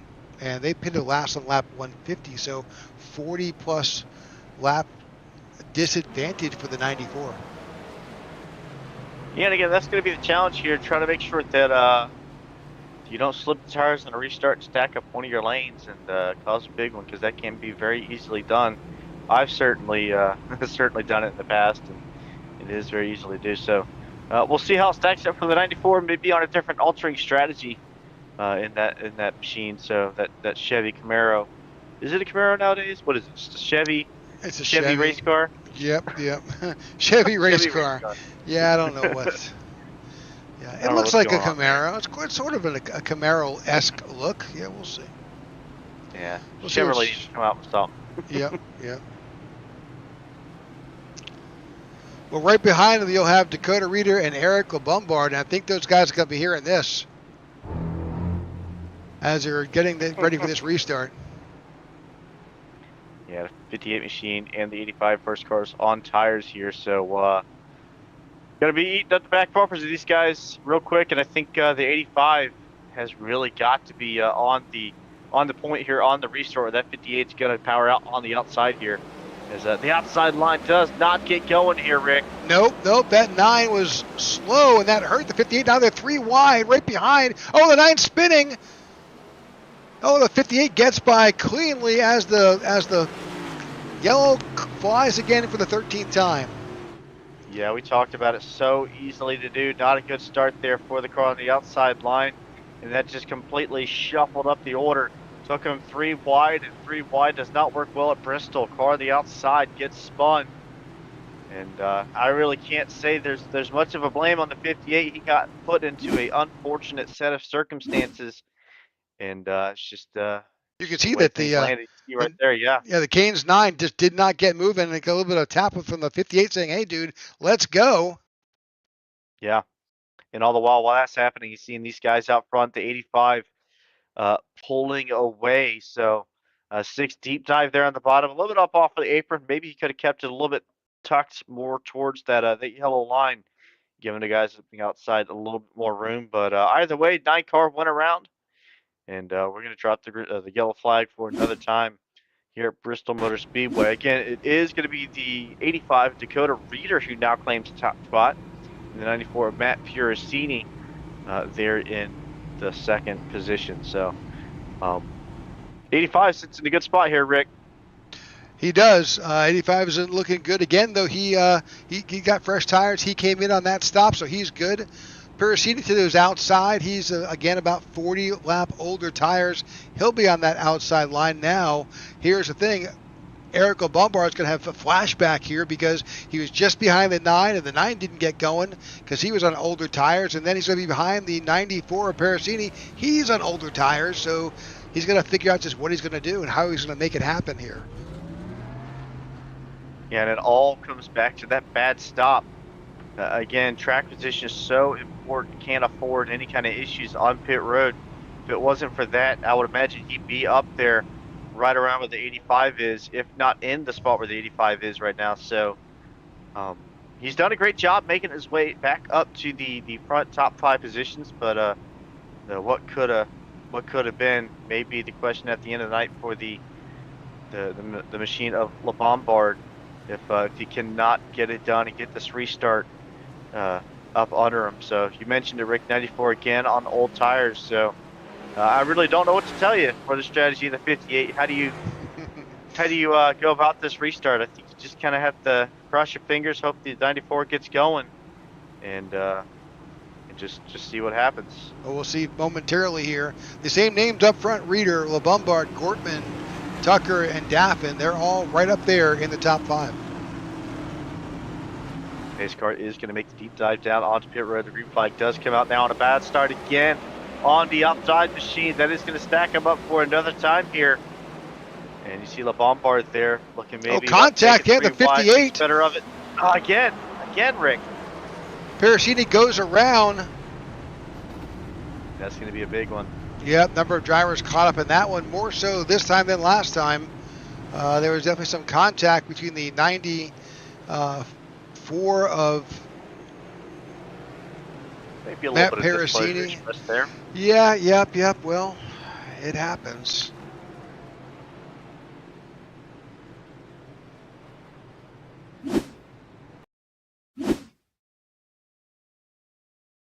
See, the 94 just did not get going.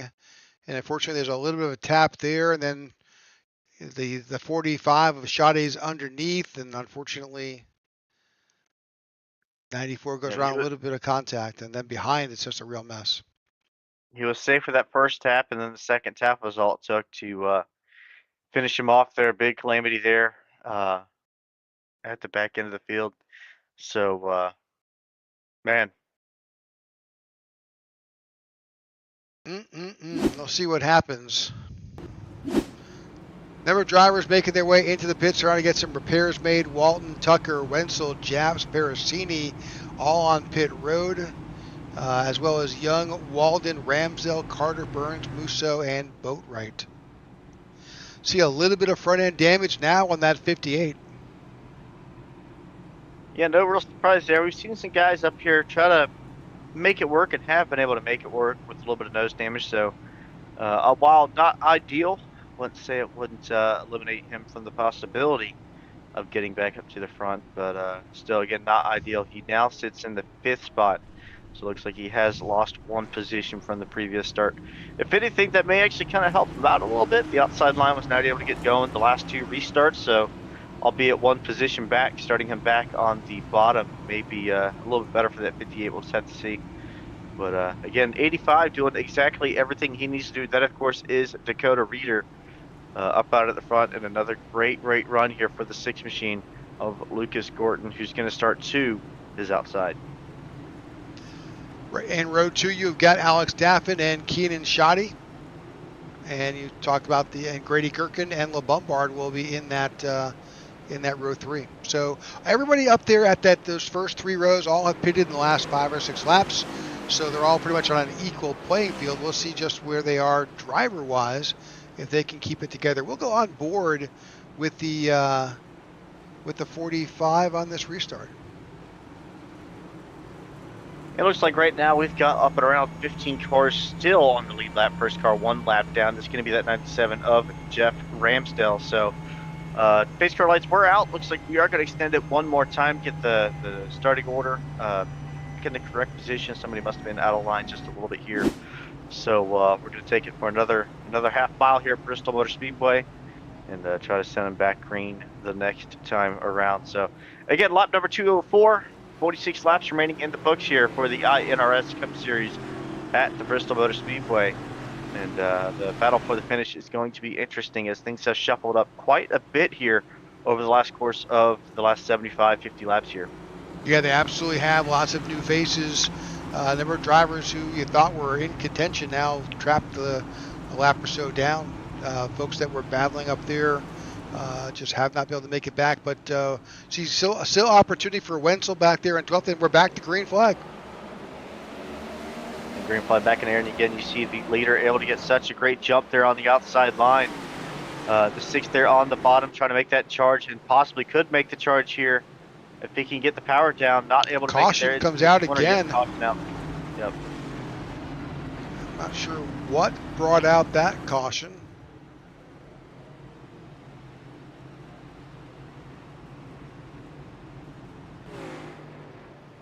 See the 39 of Kai Calmore way back there. Not sure what. We'll see if we can figure it out just from the. We'll watch the 39 of Calmore.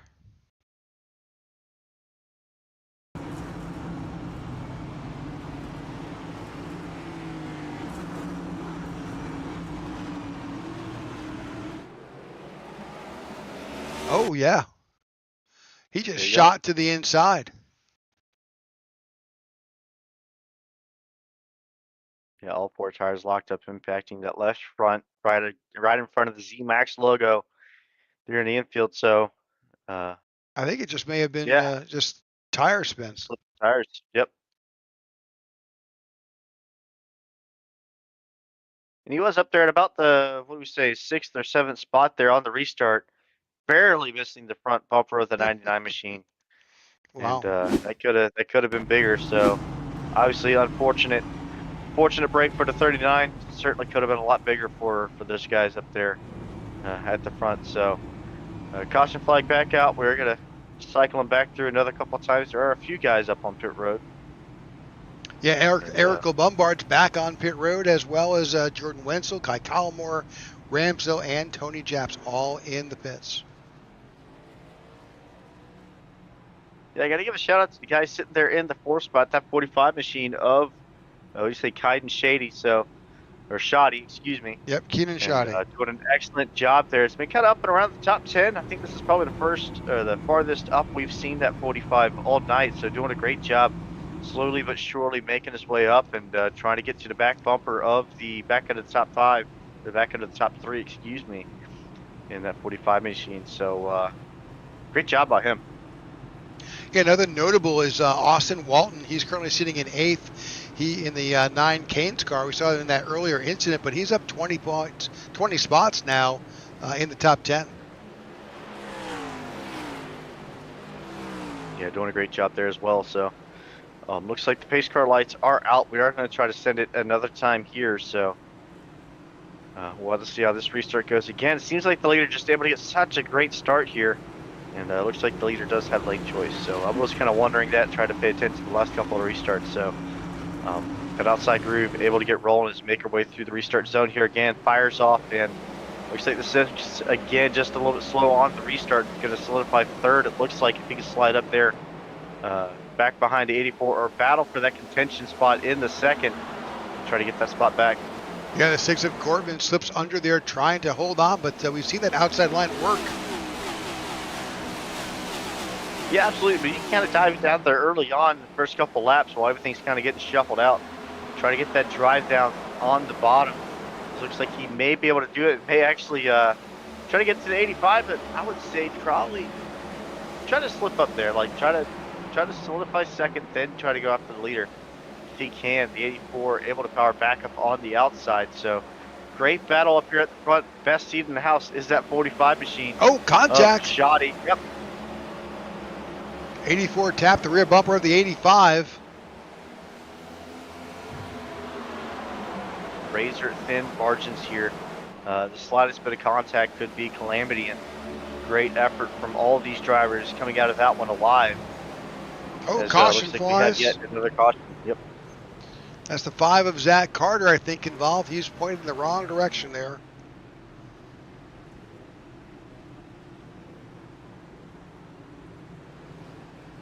Fortunately, Daryl Young, and I think also the 96 of Mike Wheel also caught up in that as well.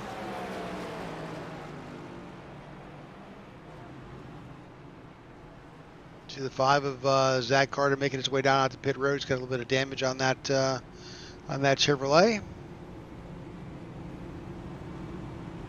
And a number of drivers on pit road. LeBombard again coming down pit road, as well as Kai Collmore, Daryl Young, Zach Carter. I think these guys are just trying to figure out a way to have the freshest tires for the last 35 laps. Yeah, it does seem like it's become a little bit more of a factor here than I may have thought. Especially if you are starting on that front row.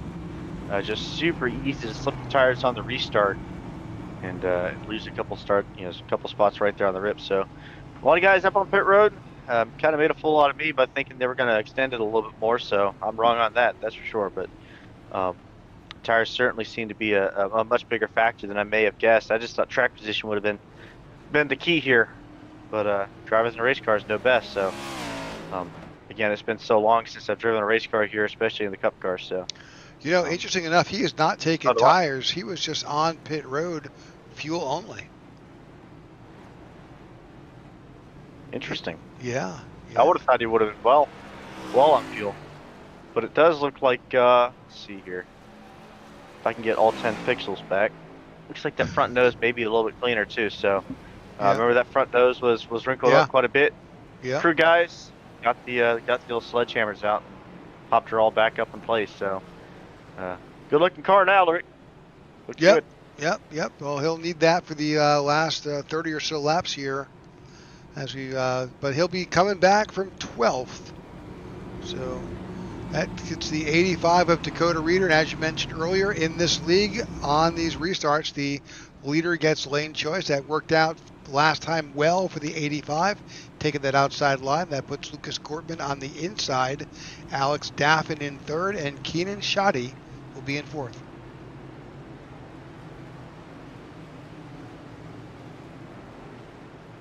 Looks like pace car lights are out, so we are going to send a back green this time by.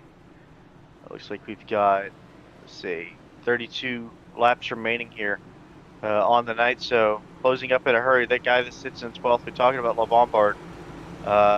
Do we count him out, Rick? I'm not counting anybody is there out. Enough time? it's a long way to go for him to try to get back up to the field, sitting well behind the 8 ball right now. Pace car lights are out. He's back on pit road. We are back green here. The 85 carries the momentum down at the turn 1-4. Another time, 6 machine of Gortman able to solidify that second spot. He slips up back behind the 85. 84 is in door-to-door battle there with the 45 of Shoddy, trying to get that third position locked up there, but they're tight right there, trying to figure that out, and they're door-to-door back for a few positions. The 99 of Tyler Lem to the outside of Steve Tucker. And this battle is at 58, tries to get back to the front. Now you get 2x2x2 and 2x2x3 right here as you see this battle. 58 machine down to the bottom there. Ooh, big almost slip up there. Yeah, is it easy to say that 58's being impatient? Right caution's out. There was someone. Back up. I think the Steve Tucker car spun right in front of him.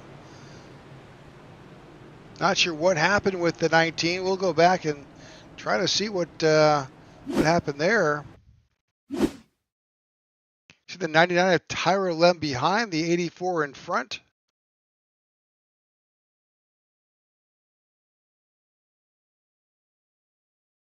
He may have had no help, just going around. And yeah, that was, there's no harm, no foul there. Certainly that was just right in front of the 99. Able to lock it down before meeting the inside wall. So no further damage on that 8 machine. Maybe just a little bit of wrinkled back bumper, but not going to hurt him here, other than maybe the rubber that contacts the racetrack may be a little bit flatter and a little bit warmer. So again, 85 Reeder up at front, and Lucas Gortman is going to be sitting on his heels here as we enter into the last 25 or so laps here at Bristol. Yeah, well, time has flown by here at Bristol. Had some great stretches of some green flag runs here with these drivers. Yeah.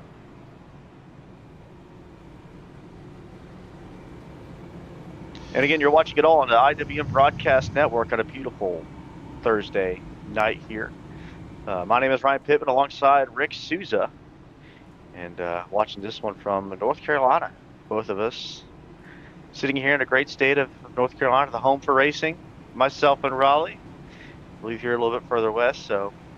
Yeah, right here in Charlotte. Both great race towns. In fact, one of the things, if you are listening from the Carolinas and in the surrounding areas, lots of short track opportunity here to get out, see some racing, see some local color and local drivers. Yeah, I'm a big short track guy, so I've been going to short tracks for quite a while. My home track is here in Raleigh, North Carolina, the Wake County Speedway. Been working there for the last 3 years, so having a lot of fun. I tried to get Rick to come out here because our main call announcers are out for the weekend. So try to get Rick to call a race with me at a real track down here in Raleigh. So wasn't able to do it. We'll have to try to get you out there sometime. Yeah, It's a lot of fun, man. So I'm I think in. it'd be kind of neat. I think it'd be a blast. Yep. So we got Charger Racing. I don't know if Noah Evans ever calls these races, but I know he does a lot for IWM on their Wednesday night league. And he's going to be making his debut in a Charger race car, which is like a limited late model. So he's excited for it. We're all just excited to see how he does and all that. So Baltimore Bull Ring, man, it's a lot of fun. Of course, the Cars Tour was here a couple of weeks ago. We had our opening night 1 week from tomorrow. So a lot of good racing, a lot of fun in these quarter-mile short tracks and short tracks all across the North Carolinas and elsewhere. As the pace car lights are out, we're going to look for the safety of pit road. It's going to be, again, the 85 machine, Dakota Reeder and Lucas Gorman to his inside. As, again, that bottom line not able to carry the momentum, able to get under fire. And the 84 machine looking to make that charge up on the high side. Yeah, good move by the 6, trying to make it work there. That low line has not had the same ability as that high line has tonight here at Bristol. And right there behind, the 58's trying to figure out a way to get around these guys. He's in a lot of traffic trying to work his way back up to the front, but I think he's finally found a way to get there. But here we are up at the front here, all 3 cars battling for position here. Yeah, it looks like Reeder trying to go a little bit defensive. They're trying to pinch that caution's car down. out again. Keenan Shoddy, who we just saw up in the front of the top 5. We're talking about him, Rick, having an excellent night thus far up until the very, very end here. Gets caught up in something, and that's going to set him back quite a bit. Man, it's so easy to have a good night, gone bad.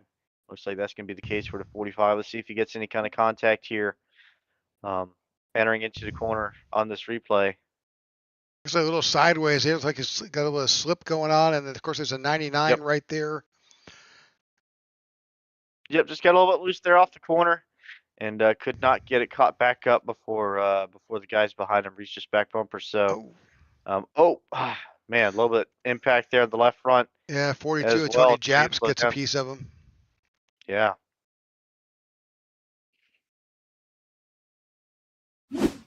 All right, but while that's going on, just 19 laps to go. Eventually, this race will be decided. Just a handful of laps left. Looks like the lights here are coming on here. Get some shadows here at Bristol. And 19 laps. If we were fortunate enough to get this thing back green, it could be settled up and within the next 5 minutes. Again, 15-second lap time, so it goes by pretty quick. So we'll just have to see how everything lines up. Could be 5 minutes, could be 15 minutes, 20 minutes. We'll just have to see. But laps winding down here, you mentioned about 18 laps remaining, probably going to be about 15 or so by the time we get the green flag again here at Bristol Motor Speedway. So we talked about the 58, been making his way up there, gets another shot at the 4th spot. This time it's going to be probably off the back bumper of, I would imagine, the 85. She's been taking the outside line a couple of these restarts. So we'll probably be back behind the leaders. That's probably the best opportunity he's had over the course of the last several restarts here. As it looks like we are going to be getting the 1 to go signal here from the flag stand. So getting down to it, Rick. Yep. Winding down here, just a handful of laps left to decide a winner here in the iNRS Racing Series event here at the Food City 250. We're coming up to what I expect to be a heck of a battle between points leaders and race leaders here in Bristol.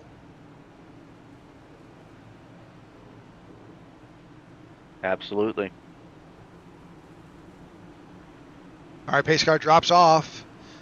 And we are back underway. 85 jumps out as usual to that position with the 85 taking advantage, and he's into the outside. He's been outside most of the evening. And like caution flies again.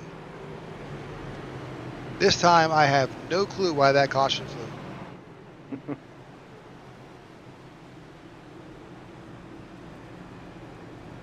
Nothing in our telemetry is telling us what happened there, but all I know is a caution came out.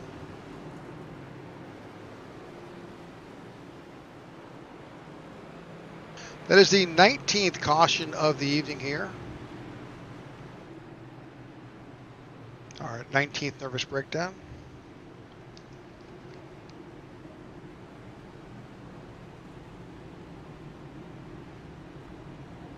If you're a music fan, you know where that reference came from.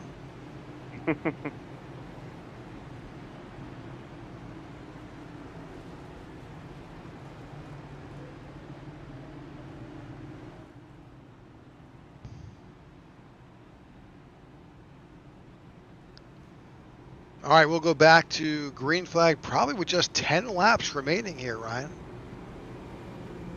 Yeah, and if you're these guys up front, you've had a couple of nice little green runs, and it's been kind of caught up the last little bit with a bunch of a good little rash of yellows here to finish this thing out. So your groove and your rhythm get shuffled up so much, and for a restart, all it takes is one bad restart, and you're shuffled back. So it kind of gets to you a little bit with all these restarts, making sure that you're up on the bar and up on the wheel each and every one of these. As looks like the 58 machine did gain a spot there before the caution came out, so he's going to start in third. So I actually kind of liked it there in fourth. First car on the outside in the second row. We'll have to see how he stacks up there on the man in second, or on the bottom side of the second row, excuse me. Yeah, so you'll have Reeder, Gortman, LeBombard, and Daffin. That'll be rows 1 and 2. Again, we expect Dakota Reeder to take the high line. That puts Gortman on the low side. LeBombard will fall in right behind the 6, and you'll have Daffin behind the leader. So we'll see how that 6 gets off.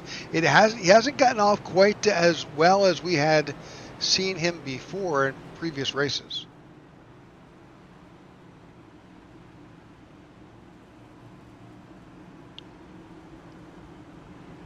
Yep, as you mentioned it, Rick, the pace car lights are out. Looks like we are going to get 12 laps to settle here at Bristol Motor Speedway as the shadows start to grow a little bit longer here at the last great Coliseum. Again, it is going to be the 85 Reeder up on the charge, 6 machine down to the bottom. He's not had a great start these last couple of runs. A little bit better there, albeit still a little bit poor there. Able to keep within a half car length there going off into turn number 1. 84 machine slips into third. And 6 able to get back to second here, Rick. I think that's the best start that he could have asked for in the game. Oh, the leader spins. Oh, my goodness. Yep, 6 takes over the lead. Reeder goes around. He didn't have any help. He just got, just slipped around. It only takes one little slip, and all these restarts, it's so tough to be so perfect each time. And that is going to be a big one. You see a lot of damage to the nose of that 85 machine. We'll take a look at the replay right here. Again, coming up off the corner.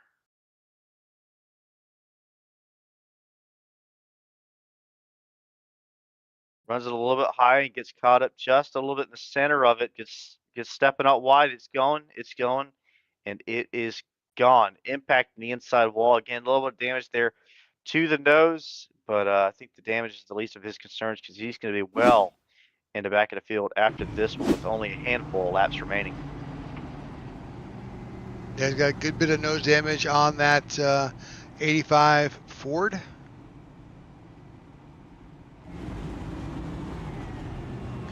see right there the paint and damaged panels on that Ford Mustang. Yep, so that's going to hand off the lead to the number 6 machine of Lucas Gortman. Been up at the front all night long, but I don't know if he's really led any laps here so far tonight. So he's going to be in a position that he hasn't been in all too much.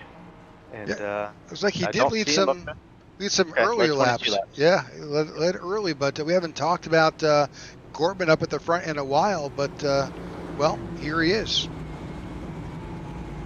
Yeah, so now he's going to have to take the charge of the restart and figure out how to hold these guys at bay.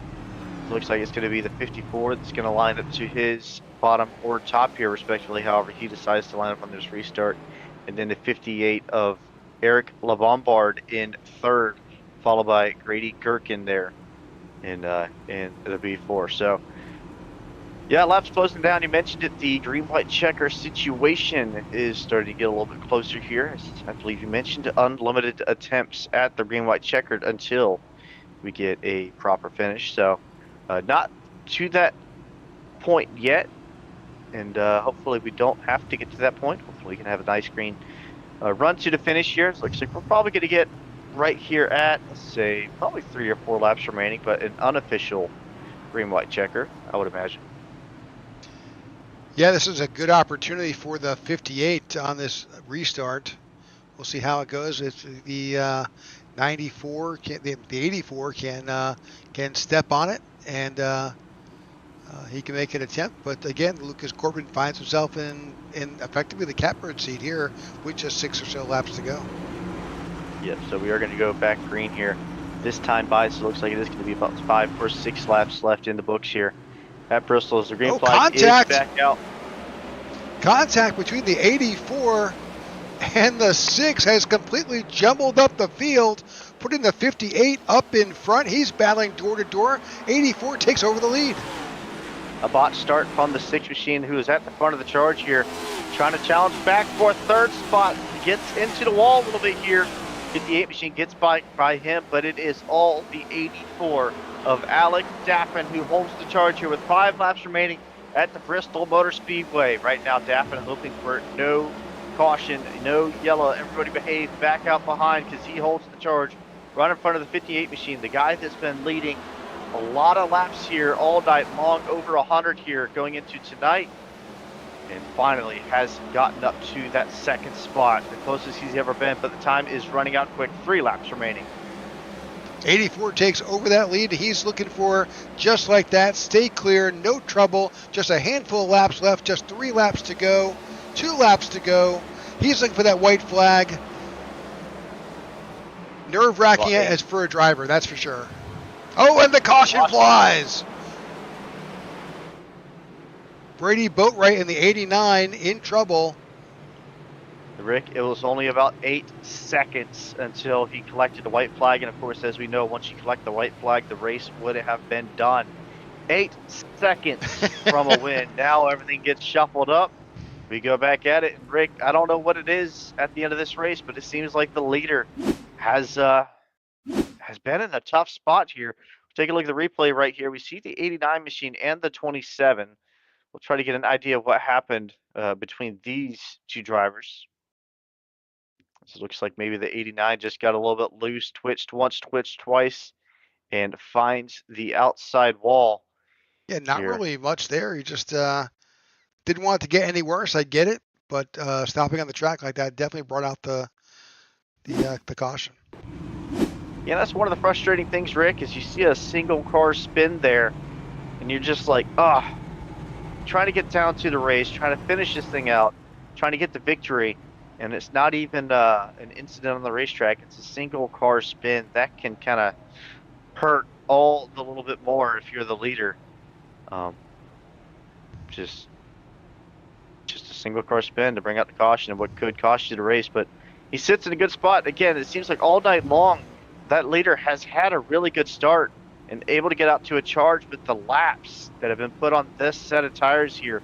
I think these guys have been pushing these tires probably the farthest that they have all night long. So definitely kind of showing the good restarts that we've had early on have really turned sour for the leaders and gotten all the more tougher here at the end of this one. It looks like now we are going to be entering into the green-white checker situation for the 250 lap endeavor here at Bristol Motor Speedway. Eric Lombard, the 58, did everything right. He went in. He was able to get in the pits, got fresh tires at lap. At least he got fuel at lap 215, but he got what he needed to get done to put himself in position. But now he's going to be on the front row. He'll be on the inside with the 84. He's got to find a way to get around that 84 and retake the lead. But he can't look past that 84 because he's got the 6 in his rearview mirror. Yeah, I think LeBombard has got to try to anticipate this start. Try to roll into the throttle just a little bit early, but not past the car. But just try to roll up on the throttle. That way when the 84 fires, he's not shocking the rears, trying to get back up to the speed. And but I mean, that's what we've seen all night. The second car, the one on the bottom, has had such a difficult time trying to match the leader on the restart. We'll have to see how it shuffles up this time by. His pace car is going to pull down. We are going to get the green flag here. Oh, green flag flies. Good move for the 84. 58 is sole possession, but he's just got a handful of laps here. Try and pull it off. Do something on the caution. Flies again. No idea why that came out.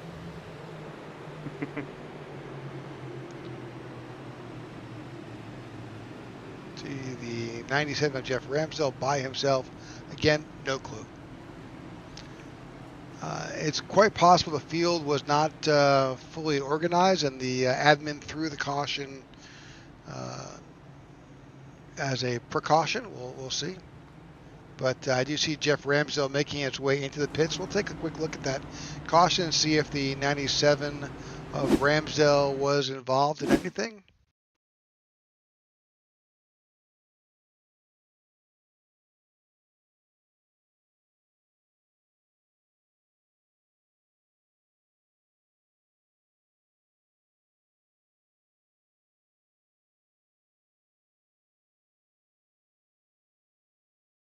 Yep. Oh, there you go.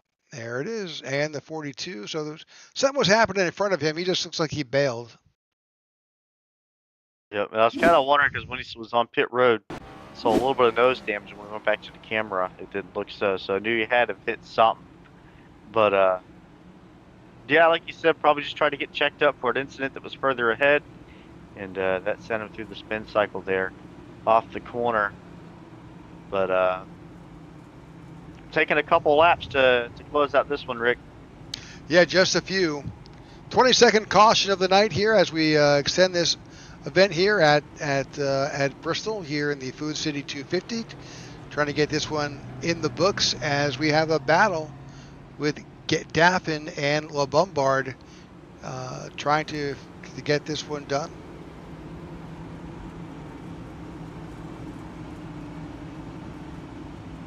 Alex Daffin's just hoping for a clean restart and a good couple laps to chalk this one up. He has really battled. We'll talk to him in the post-race interviews, but he's done a great job here battling these drivers all night long. Yeah, all he's got to do is complete one lap here, Rick. That's all he's saying. He's like, if we could just get to one lap, get to that white flag, and then they can raise all Kane out behind him, because after that point, he's solidified it.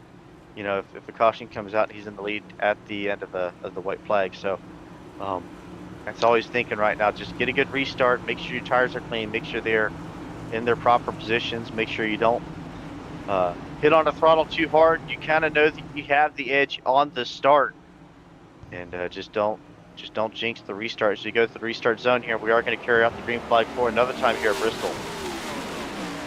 Good restart for the 84. He's in position. So a puff of smoke there, but nothing. No caution flies. 58 takes a charge. Oh, a little bit of contact. Contact with the 84. 58 goes around. White flag comes out. Wow, is that how this one's going to end, Rick? It looks like that's how this one's going to end. On paper, the 58 gets the win. Wow. I don't think there's a lot of happy campers here. We'll see how that all plays out. I don't have access to the driver's radio, but yeah. Oh, I think it's probably best that way. Probably a good thing. Yes, sir. Absolutely. Wow. So, according to our unofficial timing and scoring, it is going to be Eric LeBombard collecting the victory here at Bristol Motor Speedway. And then in the second spot, it's going to be Lucas Gortman. Grady Gherkin sits in third. Matt Perusini and Austin Walton finishing out your top 5. And then the 84 is making his position known here. He is pulled in behind the 58, and well, yeah, so much for that.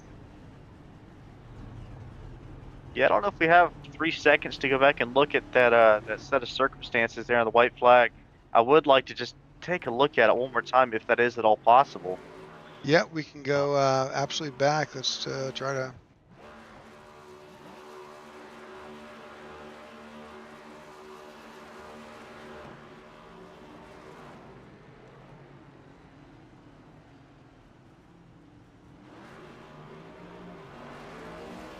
Even if you watch it again from that full restart.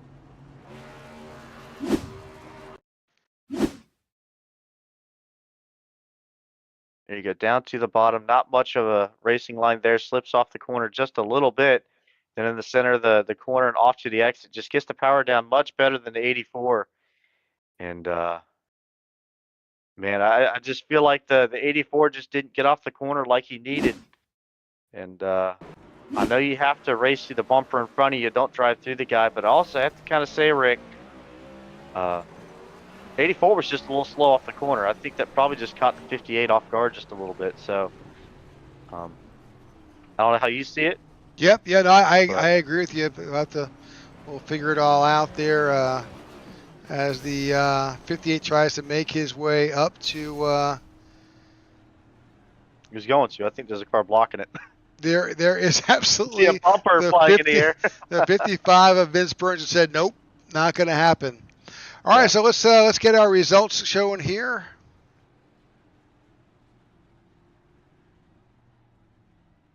Yep, so the driver that takes the checker flag here tonight after the 250 lap contest at Bristol Motor Speedway, that is Eric LeBombard Jr. for 40 XLI Racing. 113 laps led on the night, and then in the second spot is going to be Lucas Gortman for iRFK Racing. Sits in the second spot. The guy sitting on the back end of the podium is going to be Grady Gherkin. All right, most laps led will go to Eric LeBombard. Fastest lap also to LeBombard and the pole.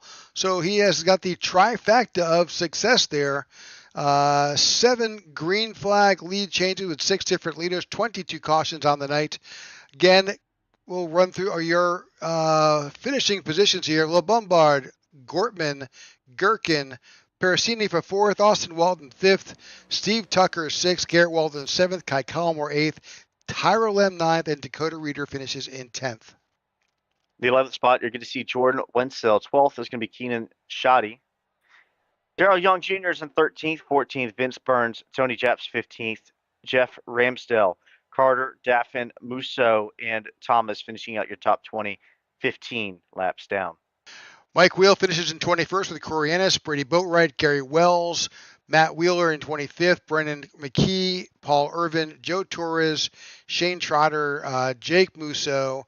That is the end of our field for our event. Let's go ahead and get with our third place driver. That'll be Lucas Gortman. Let's see if we can get not Lucas Gortman. I say that Grady Gherkin. Actually, Grady finishes in 3rd.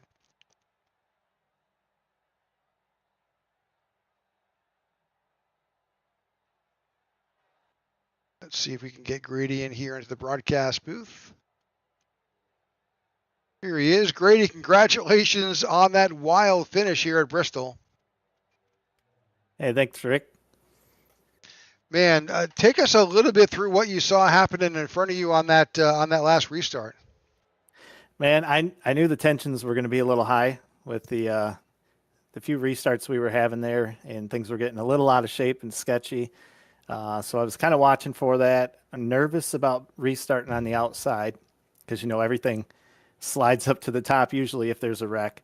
But I just tried to stay aware and see what was going on. I didn't have really the car to get up there and win. As you guys can probably see, the thing was banged up pretty good. So I was just trying to do what I could, stay in the hunt, and not do anything stupid and take myself out again like I did earlier. Well, good finish for sure on the night. Obviously you were in some earlier incidents, but you made your way back up. You wound up positioning yourself right there where you needed to be. Yeah, it was kind of, that was the policy I had all night, just kind of survival, got to be there at the end to make anything happen anyway. So just trying to be smart, smooth about it. One of those restarts halfway through, I just got in there too hot and I looped it and slid up into the fence. Luckily, I didn't get mulled over by a bunch of cars. I think I've got 8 minutes of damage, but I just fixed a little bit and slowly got my way back towards the front and kind of just, took advantage of other guys kind of wiping out and having issues. Well, congratulations on your P3 finish. Any shout outs tonight?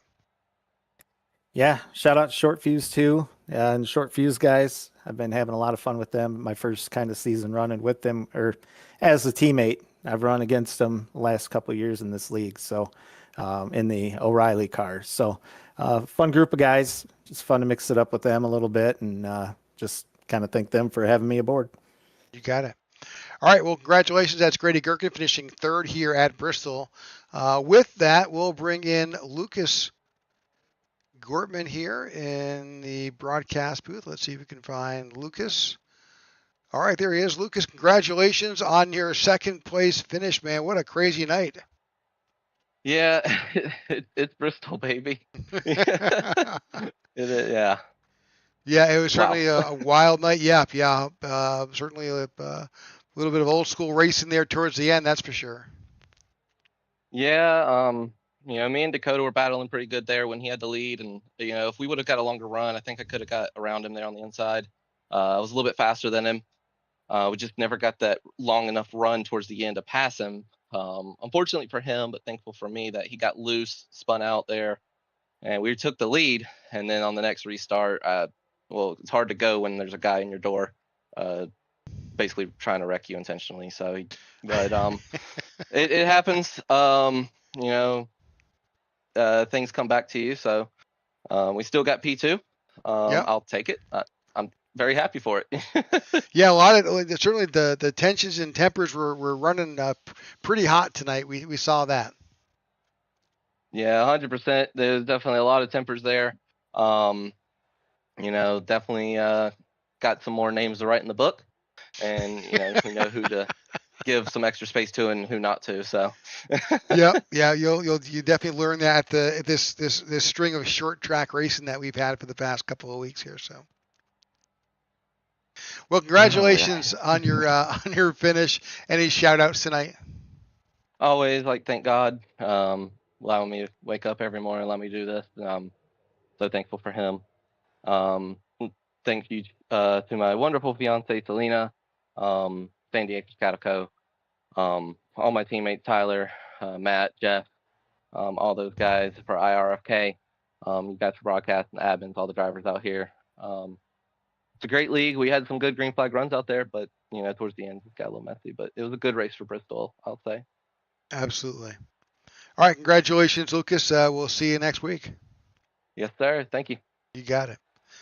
All right, with that, let's bring in our winner here. Erica Bombard joins us here in the booth. Eric, wild night here in Bristol. That's for sure. So, Ryan and I saw, Ryan, I'm not exactly sure what lap this was, but, you went back into the pits. You were somewhere in the top 3, and you came out 18th. What happened there? Tell us a little bit about that. Well, I had a lot of damage from a couple restarts that did not go my way, so had to go repair that. Gotcha. Did come out of the back. Was pretty lucky to, just be able to cleanly cut through the field. Got up to the top 5 last couple restarts, and the race went how it went. Yep. Oh, you were there. Alex, Lucas, Grady, you guys were all battling. Matt Persini was up there as well. A lot of close racing, a lot of action, certainly amongst those top 10 drivers. That's for sure. Definitely. Well, congratulations on your win this evening. Any shout outs tonight?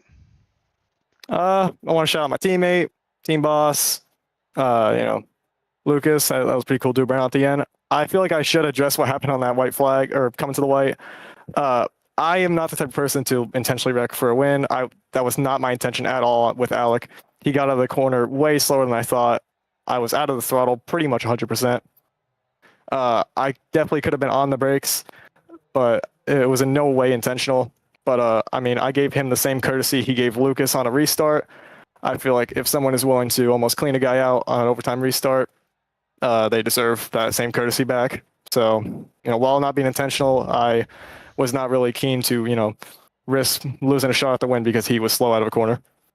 Well, and I was going to bring it up only if you brought it up first. So, it's funny you said it because Ryan here in the booth made the same observation that he felt that Alec had gotten off a little bit slower, and that probably surprised you. Oh yeah, definitely. I was expecting him on that high lane to get a better drive off me, so I was, already looking towards the entry of 1 on how I was going to try to set him up for 3. Just not at all expecting that, and was out of the throttle, but had just too much overspeed. All right. Well, again, congratulations on Bristol. Next week we're looking forward to Kansas. Thoughts on Kansas? I like the place. Another cookie cutter. But dirty air is going to be an issue there, so race might be decided a good bit by track position, kind of like it was around here. But looking forward to it. Sounds great. All right, Eric. Congratulations on your win. We'll see you next week at Kansas, and we'll see how this all shakes out. Yep. Thank you. See you next week. You got it. All right. That's Eric LeBombard winning tonight here at Bristol in an action-packed event. But I can't close this broadcast out without thanking my broadcast partner Ryan Pittman tonight. Just a fill-in, but just great having his expertise here in the booth, both on iRacing and in racing in general. So Ryan, thanks for helping me out, and hope to have you again back in the booth. Yes, sir. Absolutely. It's always kind of fun to join you up in the booth. Sorry I don't get to do it as much as I do, but yeah, it seemed like Bristol, the last great Coliseum, kind of turned into a little bit of a last great death match, like it looked like a Coliseum, back 300. But yeah, it was a lot of fun. Always a pleasure, Rick. Like I said, we got to get you out to the racetrack sometime and call a race at a short track. I think it'd be a lot of fun. But thanks again. Always a pleasure. IWM Broadcast Network, some of the best on YouTube. So always fun.